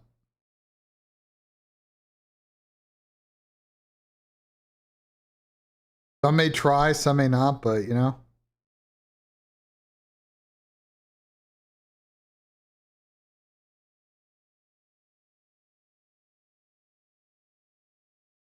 AJ and Falcons just run back the same team.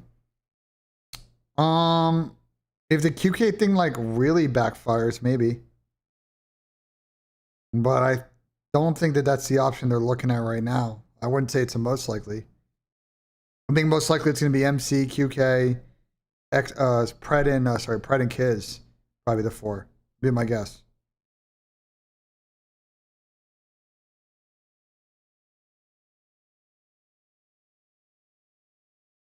That'd be my guess on what they'll do. But who knows, man? They got to figure it out. I mean, they got back-to-back top 8s at events. I don't care how good you play online. They have been the most disappointing team at LAN so far. Just not good enough, bro. UK looked bad yesterday with 1 scrim, so let's see what he can do in other scrim days.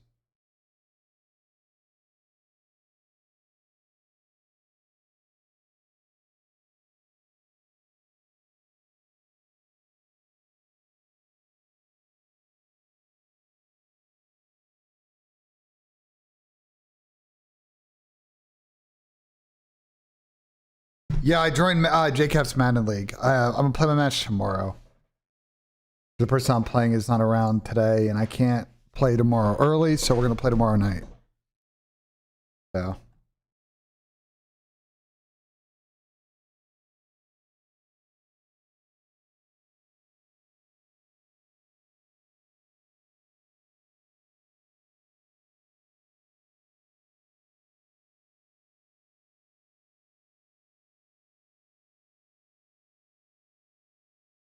Who played yesterday? I could probably pull up on CMF, right? We can go through it. Where is?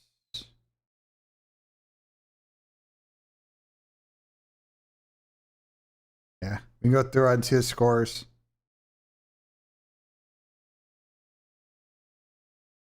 So 0-4 lost yesterday. 0-4 lost yesterday. Wow.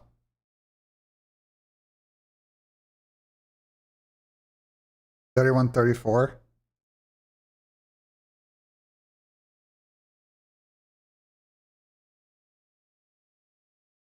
Yeah, I have to stream it. Every match got to be streamed in this league.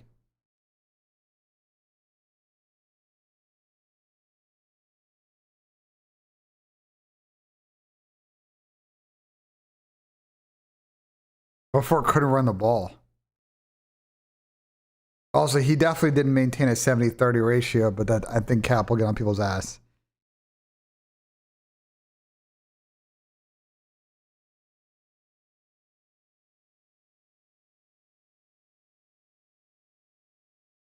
Jeffrey just never had the ball. I feel like I want to see time possession in this game. This looks crazy.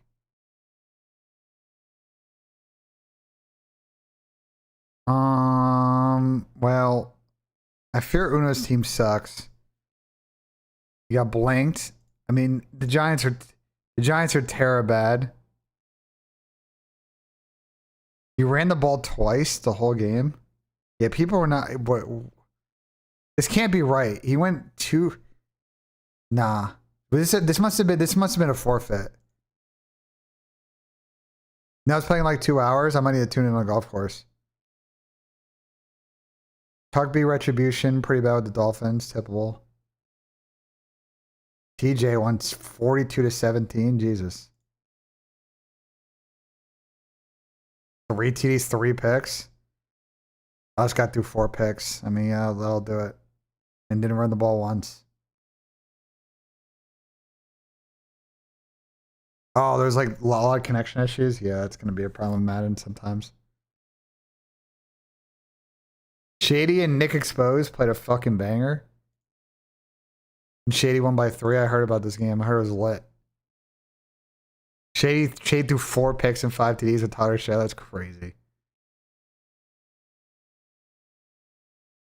Nick couldn't stop the run though. 17 attempts for 140.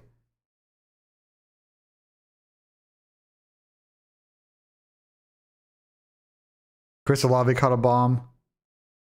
That's the thing I like about my Lions team. I got a couple of different ways I can play based on who I'm playing and how I want to run it. The one thing I got to figure out with the Lions, and then Heater beat JH. So the one thing I got to figure out with the Lions is I'm not confident that the Lions are going to be the world's best interior run team at the moment. So I need to figure out the type of plays I want to run where I get Gibbs in the flat. Like that's the thing today that tonight I'm going to do a little bit of research is and just mess around with is I need to find more plays in my bag where I can get Gibbs into space. Obviously, if you've ever run with Jahmyr Gibbs in that game, like bro, his spin move and like jukes are nasty. Like I can then just make plays in space. You know what I'm saying? That's what I got to figure out. But okay. I mean, most people haven't played their games yet. We'll see. Who's scheduled to play today? Okay, well, a lot of games aren't scheduled. People are fucking trolling, but that's to be expected. All right, chat, quick commercial break. I'm going to run the bathroom. We got about another hour and a half-ish of content coming up. Not sure what I'm going to do when I get back, but we'll get into it. Be right back, though.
All right. I need to do a YouTube video chat for I need to do a video for the YouTube today about Thieves. I was gonna do one of my mid-season review videos. I'm gonna do a couple before at the end of next week, and one's gonna be a combination like Gentlemate's Phase optic video, which I'll probably do on like Sunday. But I want to do a Thieves one because I did Falcons, and I want to do Thieves, and I want to talk about their situation. Just a question of like, the one thing I don't have is their record against every team.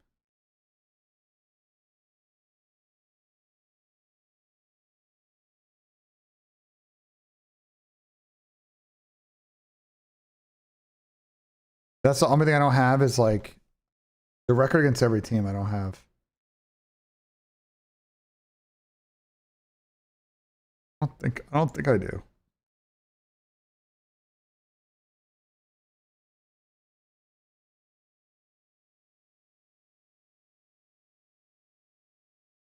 Let's see if I can find it.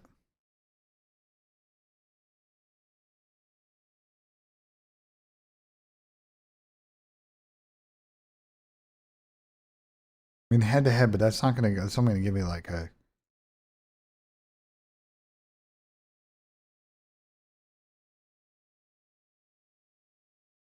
I keep fucking with this. This is like individual tabs for every team.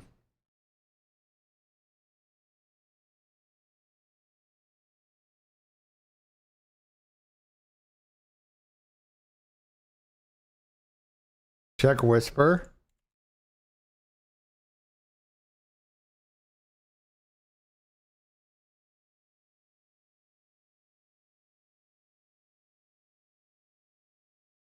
What is this for? Oh, for like.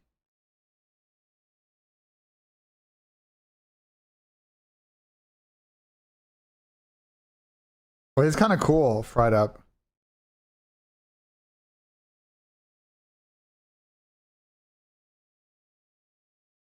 Yeah, I'll message you later about this. It's kind of sick. I need to dive into it, but I'll message you later. It's kind of sick. I'm not gonna lie.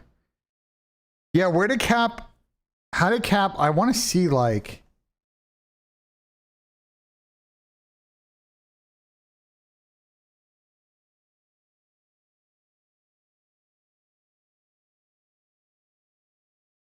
Breaking point? How the fuck do you see it on break? Do you just manually go through?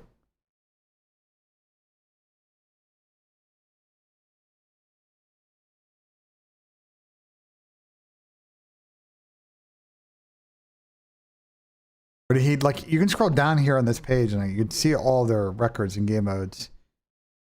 Like they're pretty 500. It's just like I want to see who their breaking point and unselecting the shitties.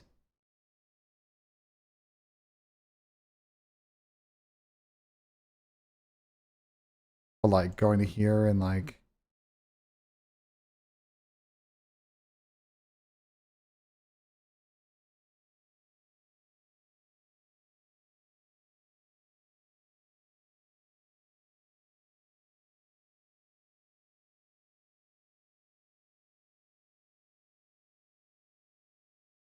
Go to Thieves team page. Oh, like here. Oh, I see what you're saying. I see what you're saying. I see what you're saying.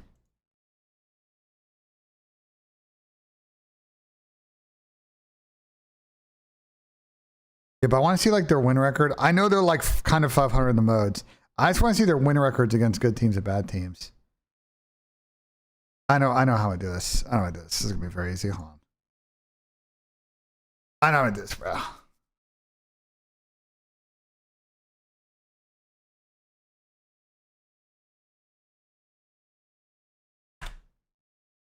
Ready?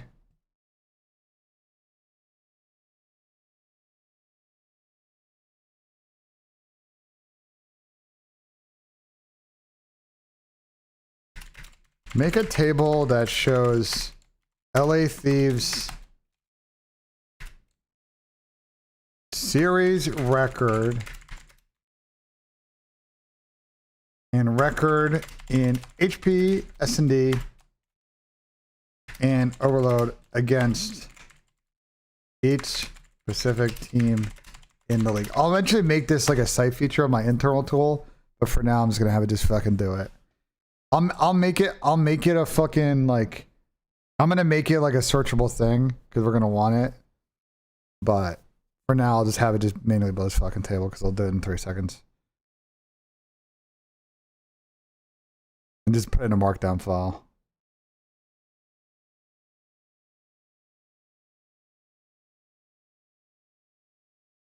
Like, you see how fucking fast it does? That's actually so nice. I've just, bro, this is what I'm talking about. The bash command, bro. This is the thing with LMs. You see how fast it just wrote this like awesome bash command in like 3 seconds? Actually nuts.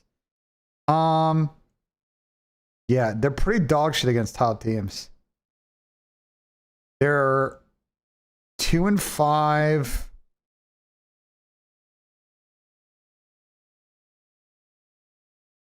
Three and 7. 4 and 8 against the top 4 teams in the league. Like, the bro.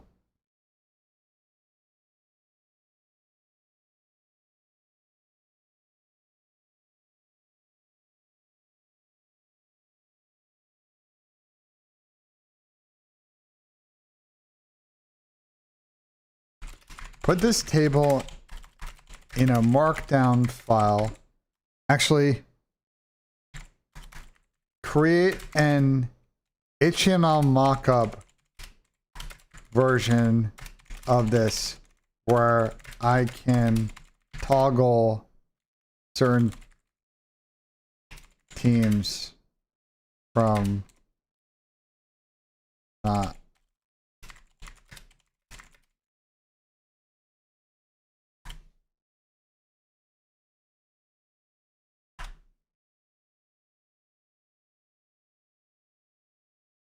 It's gonna have to write some JS, but whatever. But they're pretty quick. It's gonna be easier for me to pull up on stream. Do they actually drop red? Is there people? I don't think AG's been dropped. We were saying the AG got dropped. They're doing trials right now. I don't think they made a decision yet.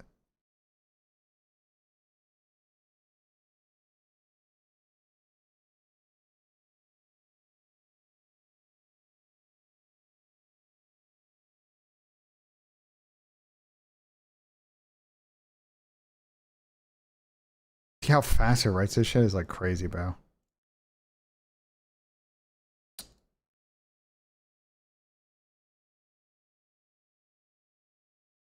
Oh, this table kind of sucks, but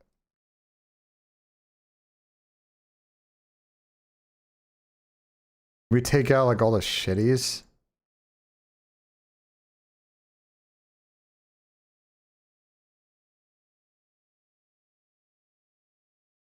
I mean, it's bad. Take off all the shitties, like it's bad. Like sub 500 against anyone that's good.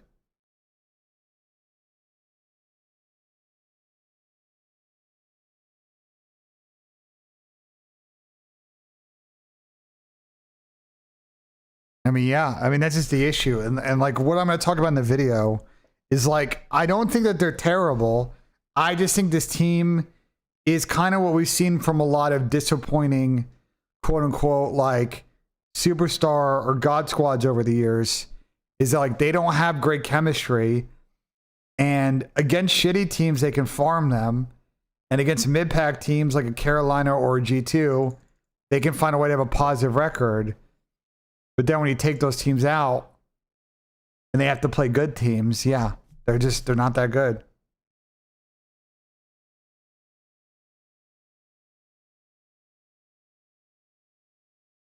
Let me just have this fixed. Turn this into a dark mode version, but also make the table not fixed with. Just so it'll look better in the video. Yeah, this should include every series. I don't think it's missing any. I could tell you actually. Data raw series.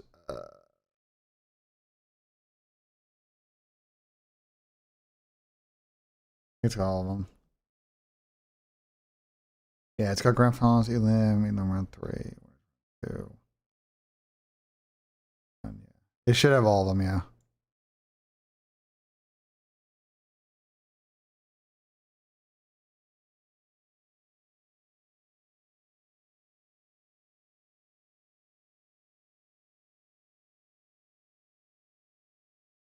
When Nissim joined, yeah, but that is like, it's supposed to be a mid-season review. Like, they're definitely better with Nissim, but they still didn't have, they still were like kind of 6 and 5, whatever the stage. You know what I'm saying? Like, I don't think it's gonna really, I don't think it really like is a great way to look at it. It's also gonna be like really small sample size.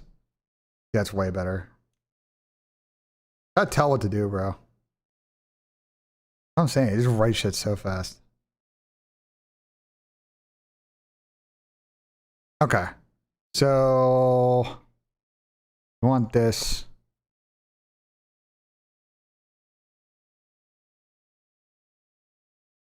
The standings, the team page.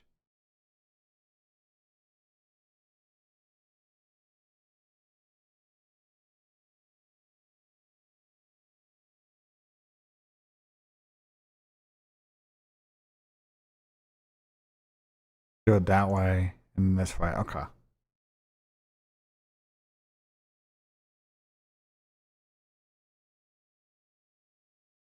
All right, I'm gonna record this video chat. Actually, I also need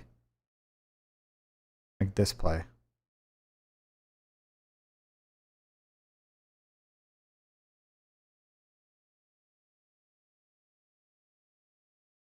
All right, you guys know the deal. We go out here, we film these videos. If you guys sub or resub while I record this, I'll show you on text.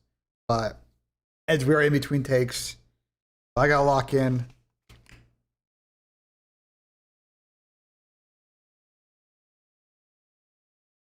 I drink this whole Gatorade before I go to golf. We're getting there. All right. 1, 2, test. 1, 2, 3, 4, 5, 6. All right, it's the Thieves mid-season review episode. What's up, guys? Ben here, bringing you another video today. I'm continuing my mid-season review series again. We're not going to talk about every team in the league. I'm going to want to talk about the ones that are interesting. And we did a Falcons video, and it's time for LA Thieves, another one of the two teams that I think has been just supremely disappointing based on our expectations, and probably the most disappointing because we thought this team would be a God squad. And we're going to jump in right now, and I'm going to explain to you how they have not played that way, what they're doing wrong, where their struggles are at, and how they can maybe improve and try and get back on the track for major 3-4 champs, etc., etc. I think the best way to start is I really want to conceptualize like kind of how poor almost the last year has been in the Thieves camp. We're running up now in about 8 to 10 months where the results, I think, have not been to the standard of LA Thieves. They played really good at the beginning of last year with that Envoy, Hydra, Ghosty, Scrap team, right? They could have won Major 1, went all the way down to Game 7, Round 11. They won, or they got a top 4 at Major 2, and they won back-to-back events and really did not play well at either Champs or EWC. So, like, they're basically a non-factor at the end of the year, and they ended up really making significant changes to the team. The Envoy heads off to Gentlemates. Dan Ghosty heads off to Gentlemates. They get Tyler Abizi. They try to get Celium, couldn't get Celium. They try to get a couple of different players, couldn't get those players. So they end up with Kenny, even though they probably still should have had Dan on the team. That's a whole nother thing for another day. And the team, look, they looked pretty good in some of the preseason stuff.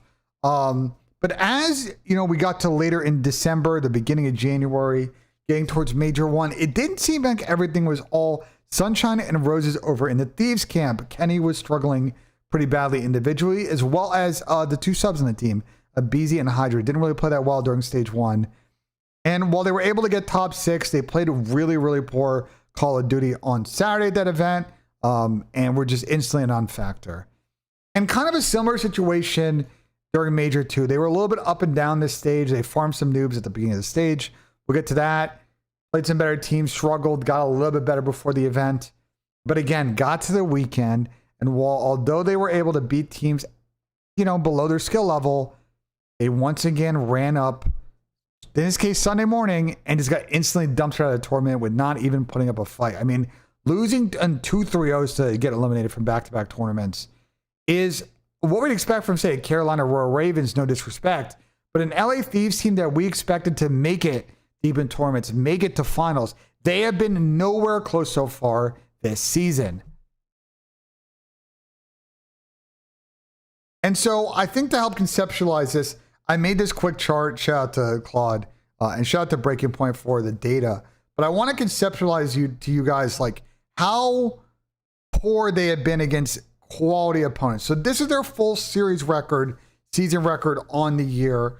It should be as of the end of Major 2. And you see they are 14-11, above 500 in hardpoint and overload, but below 500 in S&D. Now, if I remove some of the teams that have been terror bad this year, right?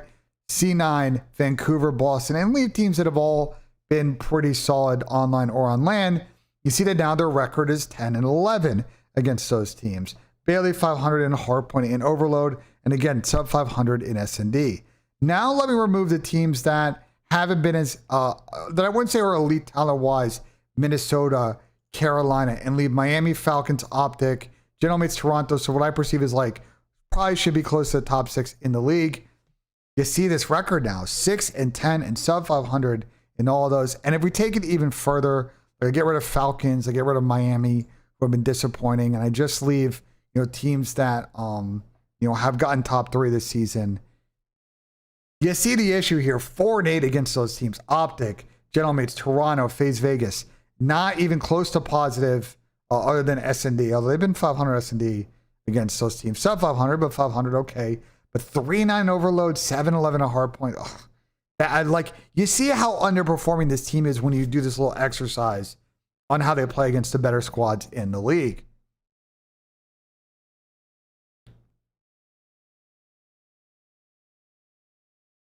And I think one way to really look at it is let's do a comparison against Thieves and Optic Texas on the season. Let's go game mode by game mode. I know they're not going to meet Optic standards. You're going to see the categories in which they struggle, and some of them are like pretty obvious.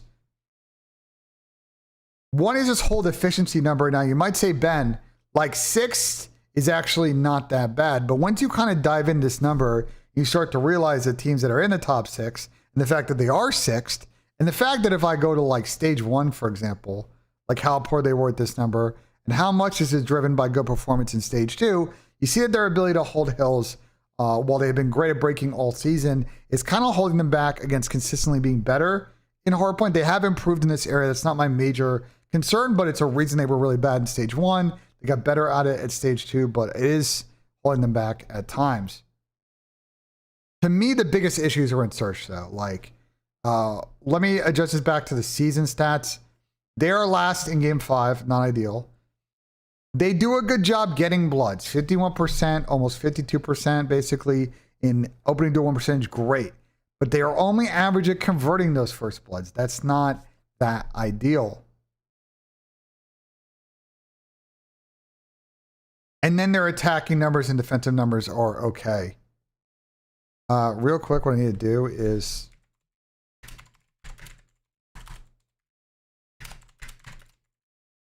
actually, no, I can just do the test server. Where's my fucking Vercel test server? Hold on a second.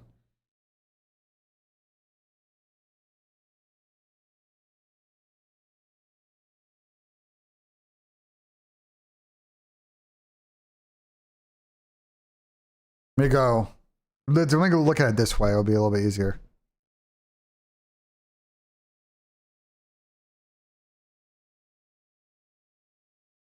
There's a nice table on this. That's not public, but is for this stuff. So we'll let it run. It's gonna take a second. It'll be good. I said Justin Rose is going off.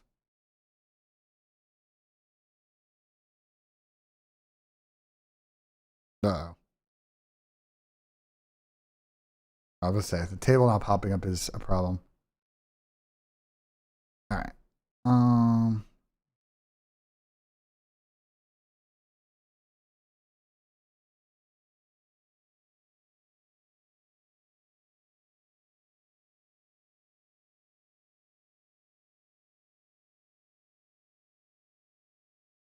Another way to kind of look at this is a little doc I have internal to help with some of these videos, but you see in the search that their numbers aren't terrible, but they're not elite, and they really struggle in some situationals. So they have no problem getting bloods as you would hope with the talent they have on their team, but they do really struggle at winning post-plant. And they're just kind of average in a bunch of these stats. So again, they're not terrible. They're not like, you know, we talked about Rehab Falcons last video where these reds, it's awful. There just are some categories where they're just aight. And they're not in the elite category that you see from, say, an Optic or a FaZe. And that's the reason that those two teams have been really good all year. At FaZe won an event and Optic has been in 2 finals.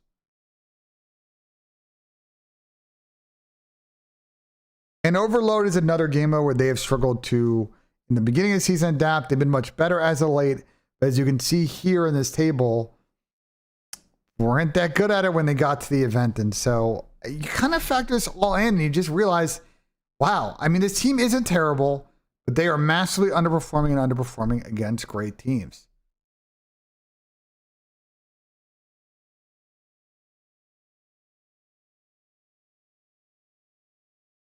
Now, is there an individual culprit? I'm going to say the answer is no, but I will say if there is a position group on this team that I think has been underwhelming so far, it's been the SMGs of Hydra and Abizi. And I think that's really been the big problem.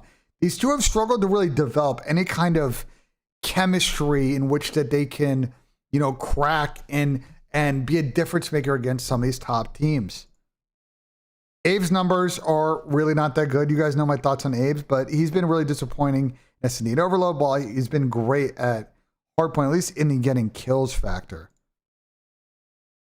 And for Paco, like, these numbers are solid. Unfortunately, the problem is that if you kind of watch the tape, these numbers aren't an impactful version of these numbers that we've seen in past seasons from him. So he's not playing terrible, but again, he's not consistently doing this if we scroll through against Toronto or FaZe.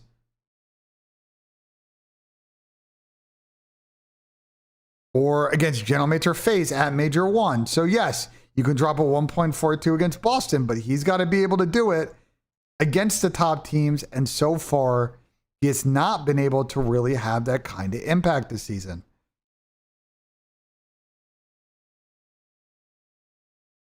So what should Thieves do? Now, some of y'all would say, well, they should make a roster change.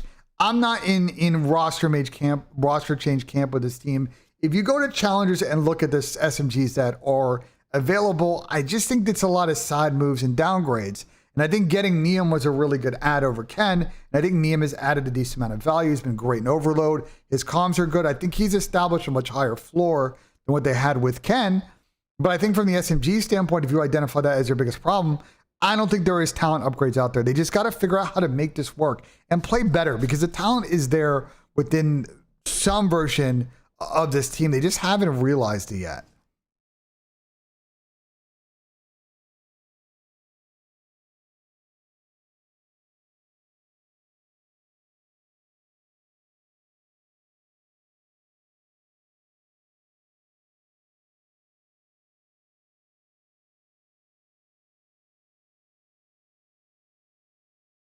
Now, I think there is still some optimism. Now, I think there is some Maya tournaments in like 2 weeks from now. We got outright. I think Roy's winning this, bro. Oh my God, Justin Rose has got the world's. Justin Rose just got the world's luckiest bounce of all time. How did that? Justin Rose hit it long on 12 into the azaleas and it bounced out of the azaleas. I mean, he could have been dead, like actually dead at 12, and he got so lucky. That's insane. Anyway, you're lock in. We lock in because that was crazy.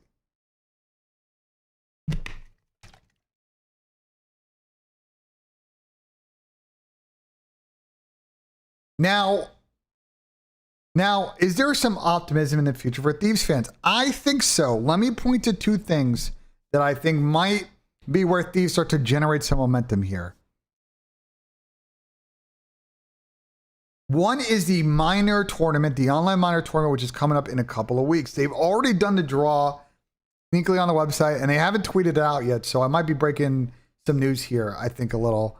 But Thieves have gotten a great draw for this tournament. I think in order to generate momentum. They avoid any one of the tricky round one matchups. They get either G2 or C9, probably G2. And look, G2 is a team that this team should be beating online like 7 out of 9 times they play them, 7 out of 10 times they play them. They should be beating this team a significant amount of times they play them. And I think that's a good draw. And then you got to play probably Toronto, Carolina, or Optic. I mean, if you want to be good, you got to beat the team at that point. So I think for Thieves, capitalize on new maps. We're going to get some in these modes. Capitalize on that momentum. Get a decent draw here. And I think they can use the minor to kickstart their tournament. I also think their draw for Major 3 online qualifiers is very easy. They're not playing FaZe. They're not playing Optic. They're not playing Toronto. They're not playing Gentlemates. They have Miami to start, but C9, Vancouver, Carolina, G2. Like, these are matches they should be able to win. Realistically, if they were good, they should be able to win 4 of these. Will they maybe go 3-2? Sure. But, like, I'm not worried about them getting a really bad seed in what's going to be these prom groups. And if they're do this right, they can get a top 4 seed and get a great bracket draw for Prime. So if you're a Thieves fan, these are the weeks, these are the stage they should kick it on. Because again, things are going to reset. We're going to get probably 2, 3, maybe new hardplay maps, at least one S&D map and an overload map. It's going to give them opportunity to start afresh with these new maps and maybe get some early momentum here in this stage. Here's the last thing I want to leave you with Thieves, though. If they want to progress this season, I want to get back to what I said about this team in the offseason, because I think it's clear as day right now that we have not yet seen Hydra and Scrap take the reins of this team and show some leadership and get them going towards making a final this year. Want to see those two guys step up. They're already faces of the league, but they got to be the main presence on their team and figure out how to get out of this. I mean, they're not terrible. They're not in like a valley. We're not talking like a Death Valley or Grand Canyon size, issue they're in. They're just and the problem is a team with this much talent should not be it's reserved for no disrespect. Your G2s, your Carolinas, based on the talent they have. These guys should be making finals. These guys should be beating Optic. These guys should be beating FaZe. And they're not able to do it so far this year. But I think this is a perfect time for them to figure it out. If they can't figure it out now, they might go down into history as one of the most disappointing COD teams of all time, but they still got months to figure it out, so let's see if they can do that.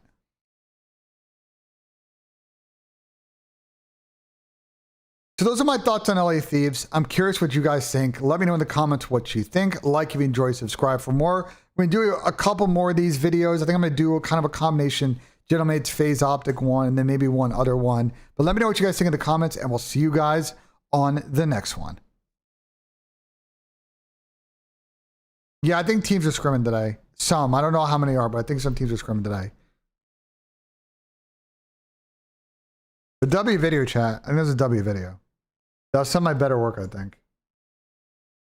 Why the fuck did it get so dark outside as I was doing this video, though?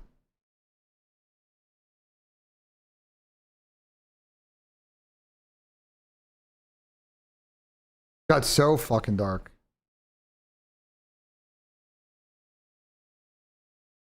Yeah, I am watching the Masters.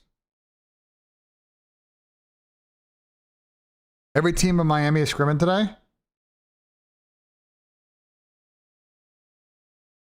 I don't know about that.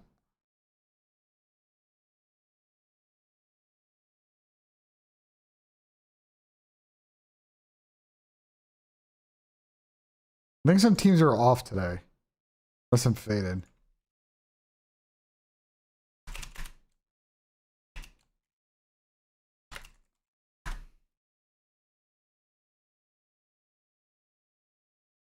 You have the sheet? How the fuck do you have access to the practice sheet?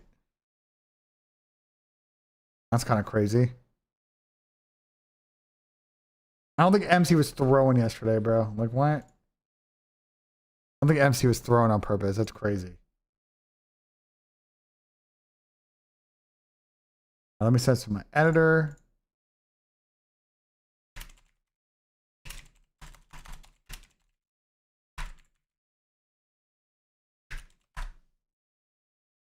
The Falcons Academy coach, you know some people? I mean, fair enough then. Fair enough then.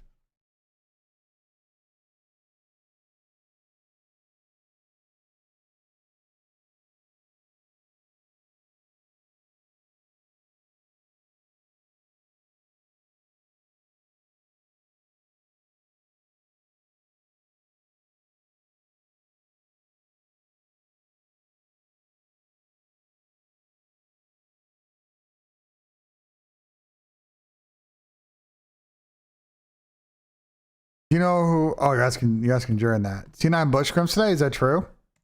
Is that confirmed? Does someone know that for a fact?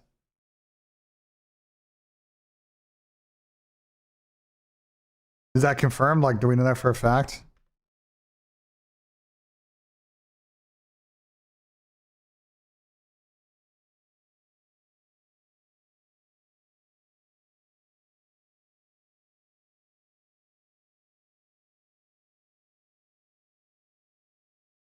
What I think the meta is going to be, I have no idea.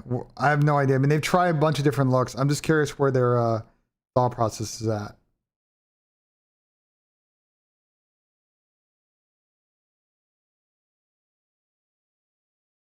Yes, I literally just reviewed the minor bracket on stream. Right here.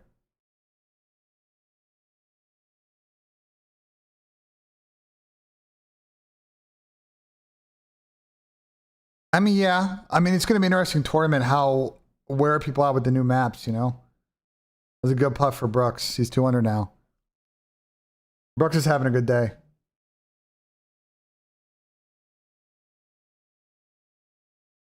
It's been an eventful day. He shot a 1 under with he's had 5 birdies today and 4 bogeys. I have no idea.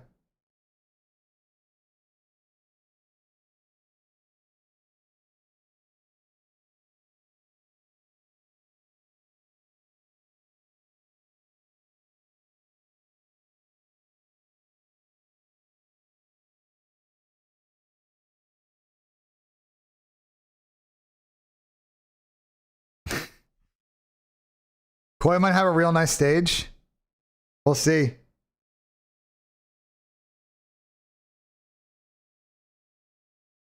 Gonna snooze your Masters? What are you talking about? It's been a good Masters. Yesterday was one of the best first day Masters we've seen in a while. The course is kind of playing pretty difficult. I think it's maybe they kind of gave the guys a little bit. This early set of players that actually been playing this a little bit easier today. But I think they can make it pretty hard on the weekend. I don't think, you know what I'm saying? Today it's playing a lot easier than it was the first day, but we'll see. The late early guys, wait. What they might have done is they may have actually evened out the waves. I'm curious. Because anyone that went out early yesterday got a better end of the stick, and I don't know if the late guys are gonna get. We'll see.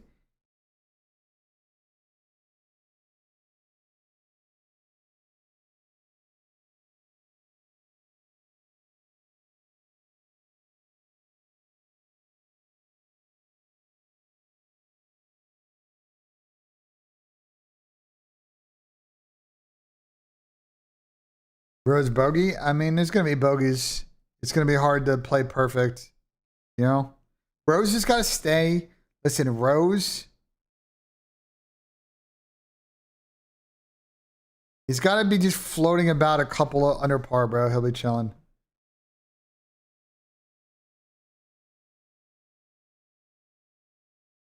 I have no idea what you're talking about. Campus Dynasty mobile game? What the fuck is that? Like some basketball shit? The fuck is that?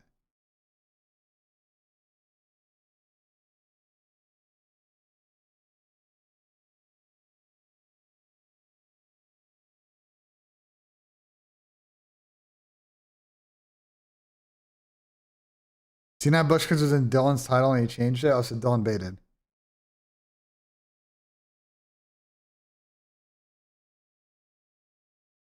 So Dylan, so you're saying is Dylan rage baited, is what you're telling me.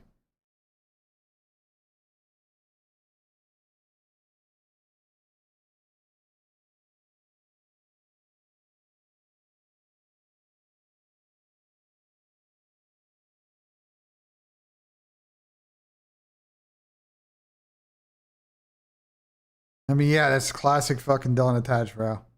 That's classic fucking Dylan attached. I'm not gonna lie. Dylan lives for that shit.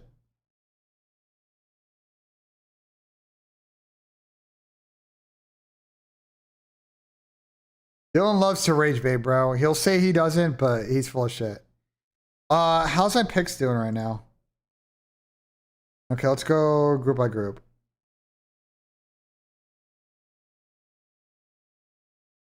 So this is already hit. Scotty is not, he's even through 10 right now. I need him to get it going a bit. How's Hatton doing? Hatton's cruising today. So that's going to come down to Scotty, basically. W. Burns just teed off. Sergio. User joined your channel. Yo, Ben, you here? What's up, Dylan? What are you doing? I'm about to get off soon. I was just yapping in my chat. Why? I was just wondering, bro. I just haven't talked to you in a while. Didn't we talk like 2 days ago? Oh, well, that's a while to me. Everyone's opinion on how long is different. I mean, I guess. I don't talk to you for a day. It feels like a long time, Ben. I mean, fair enough. What are you doing today? Chilling, playing some GeoGuessr. You're playing singles on GeoGuessr? Yeah, I was playing with Octane earlier, but now we're just playing some singles. I'm a little bit of a skid right now. You're playing doubles with Sam? How's that? Well, you're just watching me play. Oh, okay. We were like queued up. Fair enough. I'm about to... I just recorded a video, about to wrap my stream soon. I'm going to go play some golf with the squad. Oh, it's a good day. Yeah, hopefully. I mean, it might rain, but I think we'll be fine. A little rain, I think we'll fucking survive, honestly. Yeah, you'll be good, bro. You're all grown men. Yeah, you'll be good. We can survive, bro. You got it. I think we have a few. We have a couple people in a group who might be crybabies about rain, but like I don't know, bro. Just sit under a tree first, or we just sit under a tree for a sec. Wow, it's so fucking difficult. Like, it's not even gonna be thunderstorms. It's gonna be a drizzle. Yeah, it'll be easy, easy peasy. All right, Ben. You have a good day at golf. Okay. Good luck out there. I appreciate it, Dill. I appreciate it. Wait, are you for what Haggy said in the DM? Did you get all your tax shit for the flank? Tax shit? Yeah. Did you get like your tax docs from us? I don't know. Did I? Check if you have, because like that way you can tell Zach and we can make sure you get it before next week if you haven't already filed. Okay. Yeah, I should. I'll check. I'll make sure I have that. All right, just let me know. All right. Peace out, Ben. Peace, brother. User left your channel. All right, chat. I'm going to call it there. Sound muted. I'm going to go get ready for some golf. The new video should be live later today. I'm not planning on streaming tomorrow. Oh, actually, I am planning on streaming tomorrow. Sorry. It'll be a really short stream later on today for the Cap Fantasy NFL League. I would stream my golf round, but we're playing golf at a course that's got like legitimately no cell reception. Like physically, like actually is just in the middle of nowhere. So I'll charge my shit and I'll see. You know what I'm saying? Maybe I can. If we can, we'll see. But I'll be live tomorrow and I'll be live on Sunday and we'll be live on Monday. And I'm going to keep grinding. Wednesday, I probably won't be live, but Thursday, Friday, Saturday, Sunday next week, I'm going to be in New York. So we'll be live from New York. And yeah, we'll see you guys in the next one. I hope you guys enjoyed the stream. Shout out to everybody on Twitch and YouTube today. Got those subs, the resubs. We'll see you guys on the next one. Peace, peace, peace.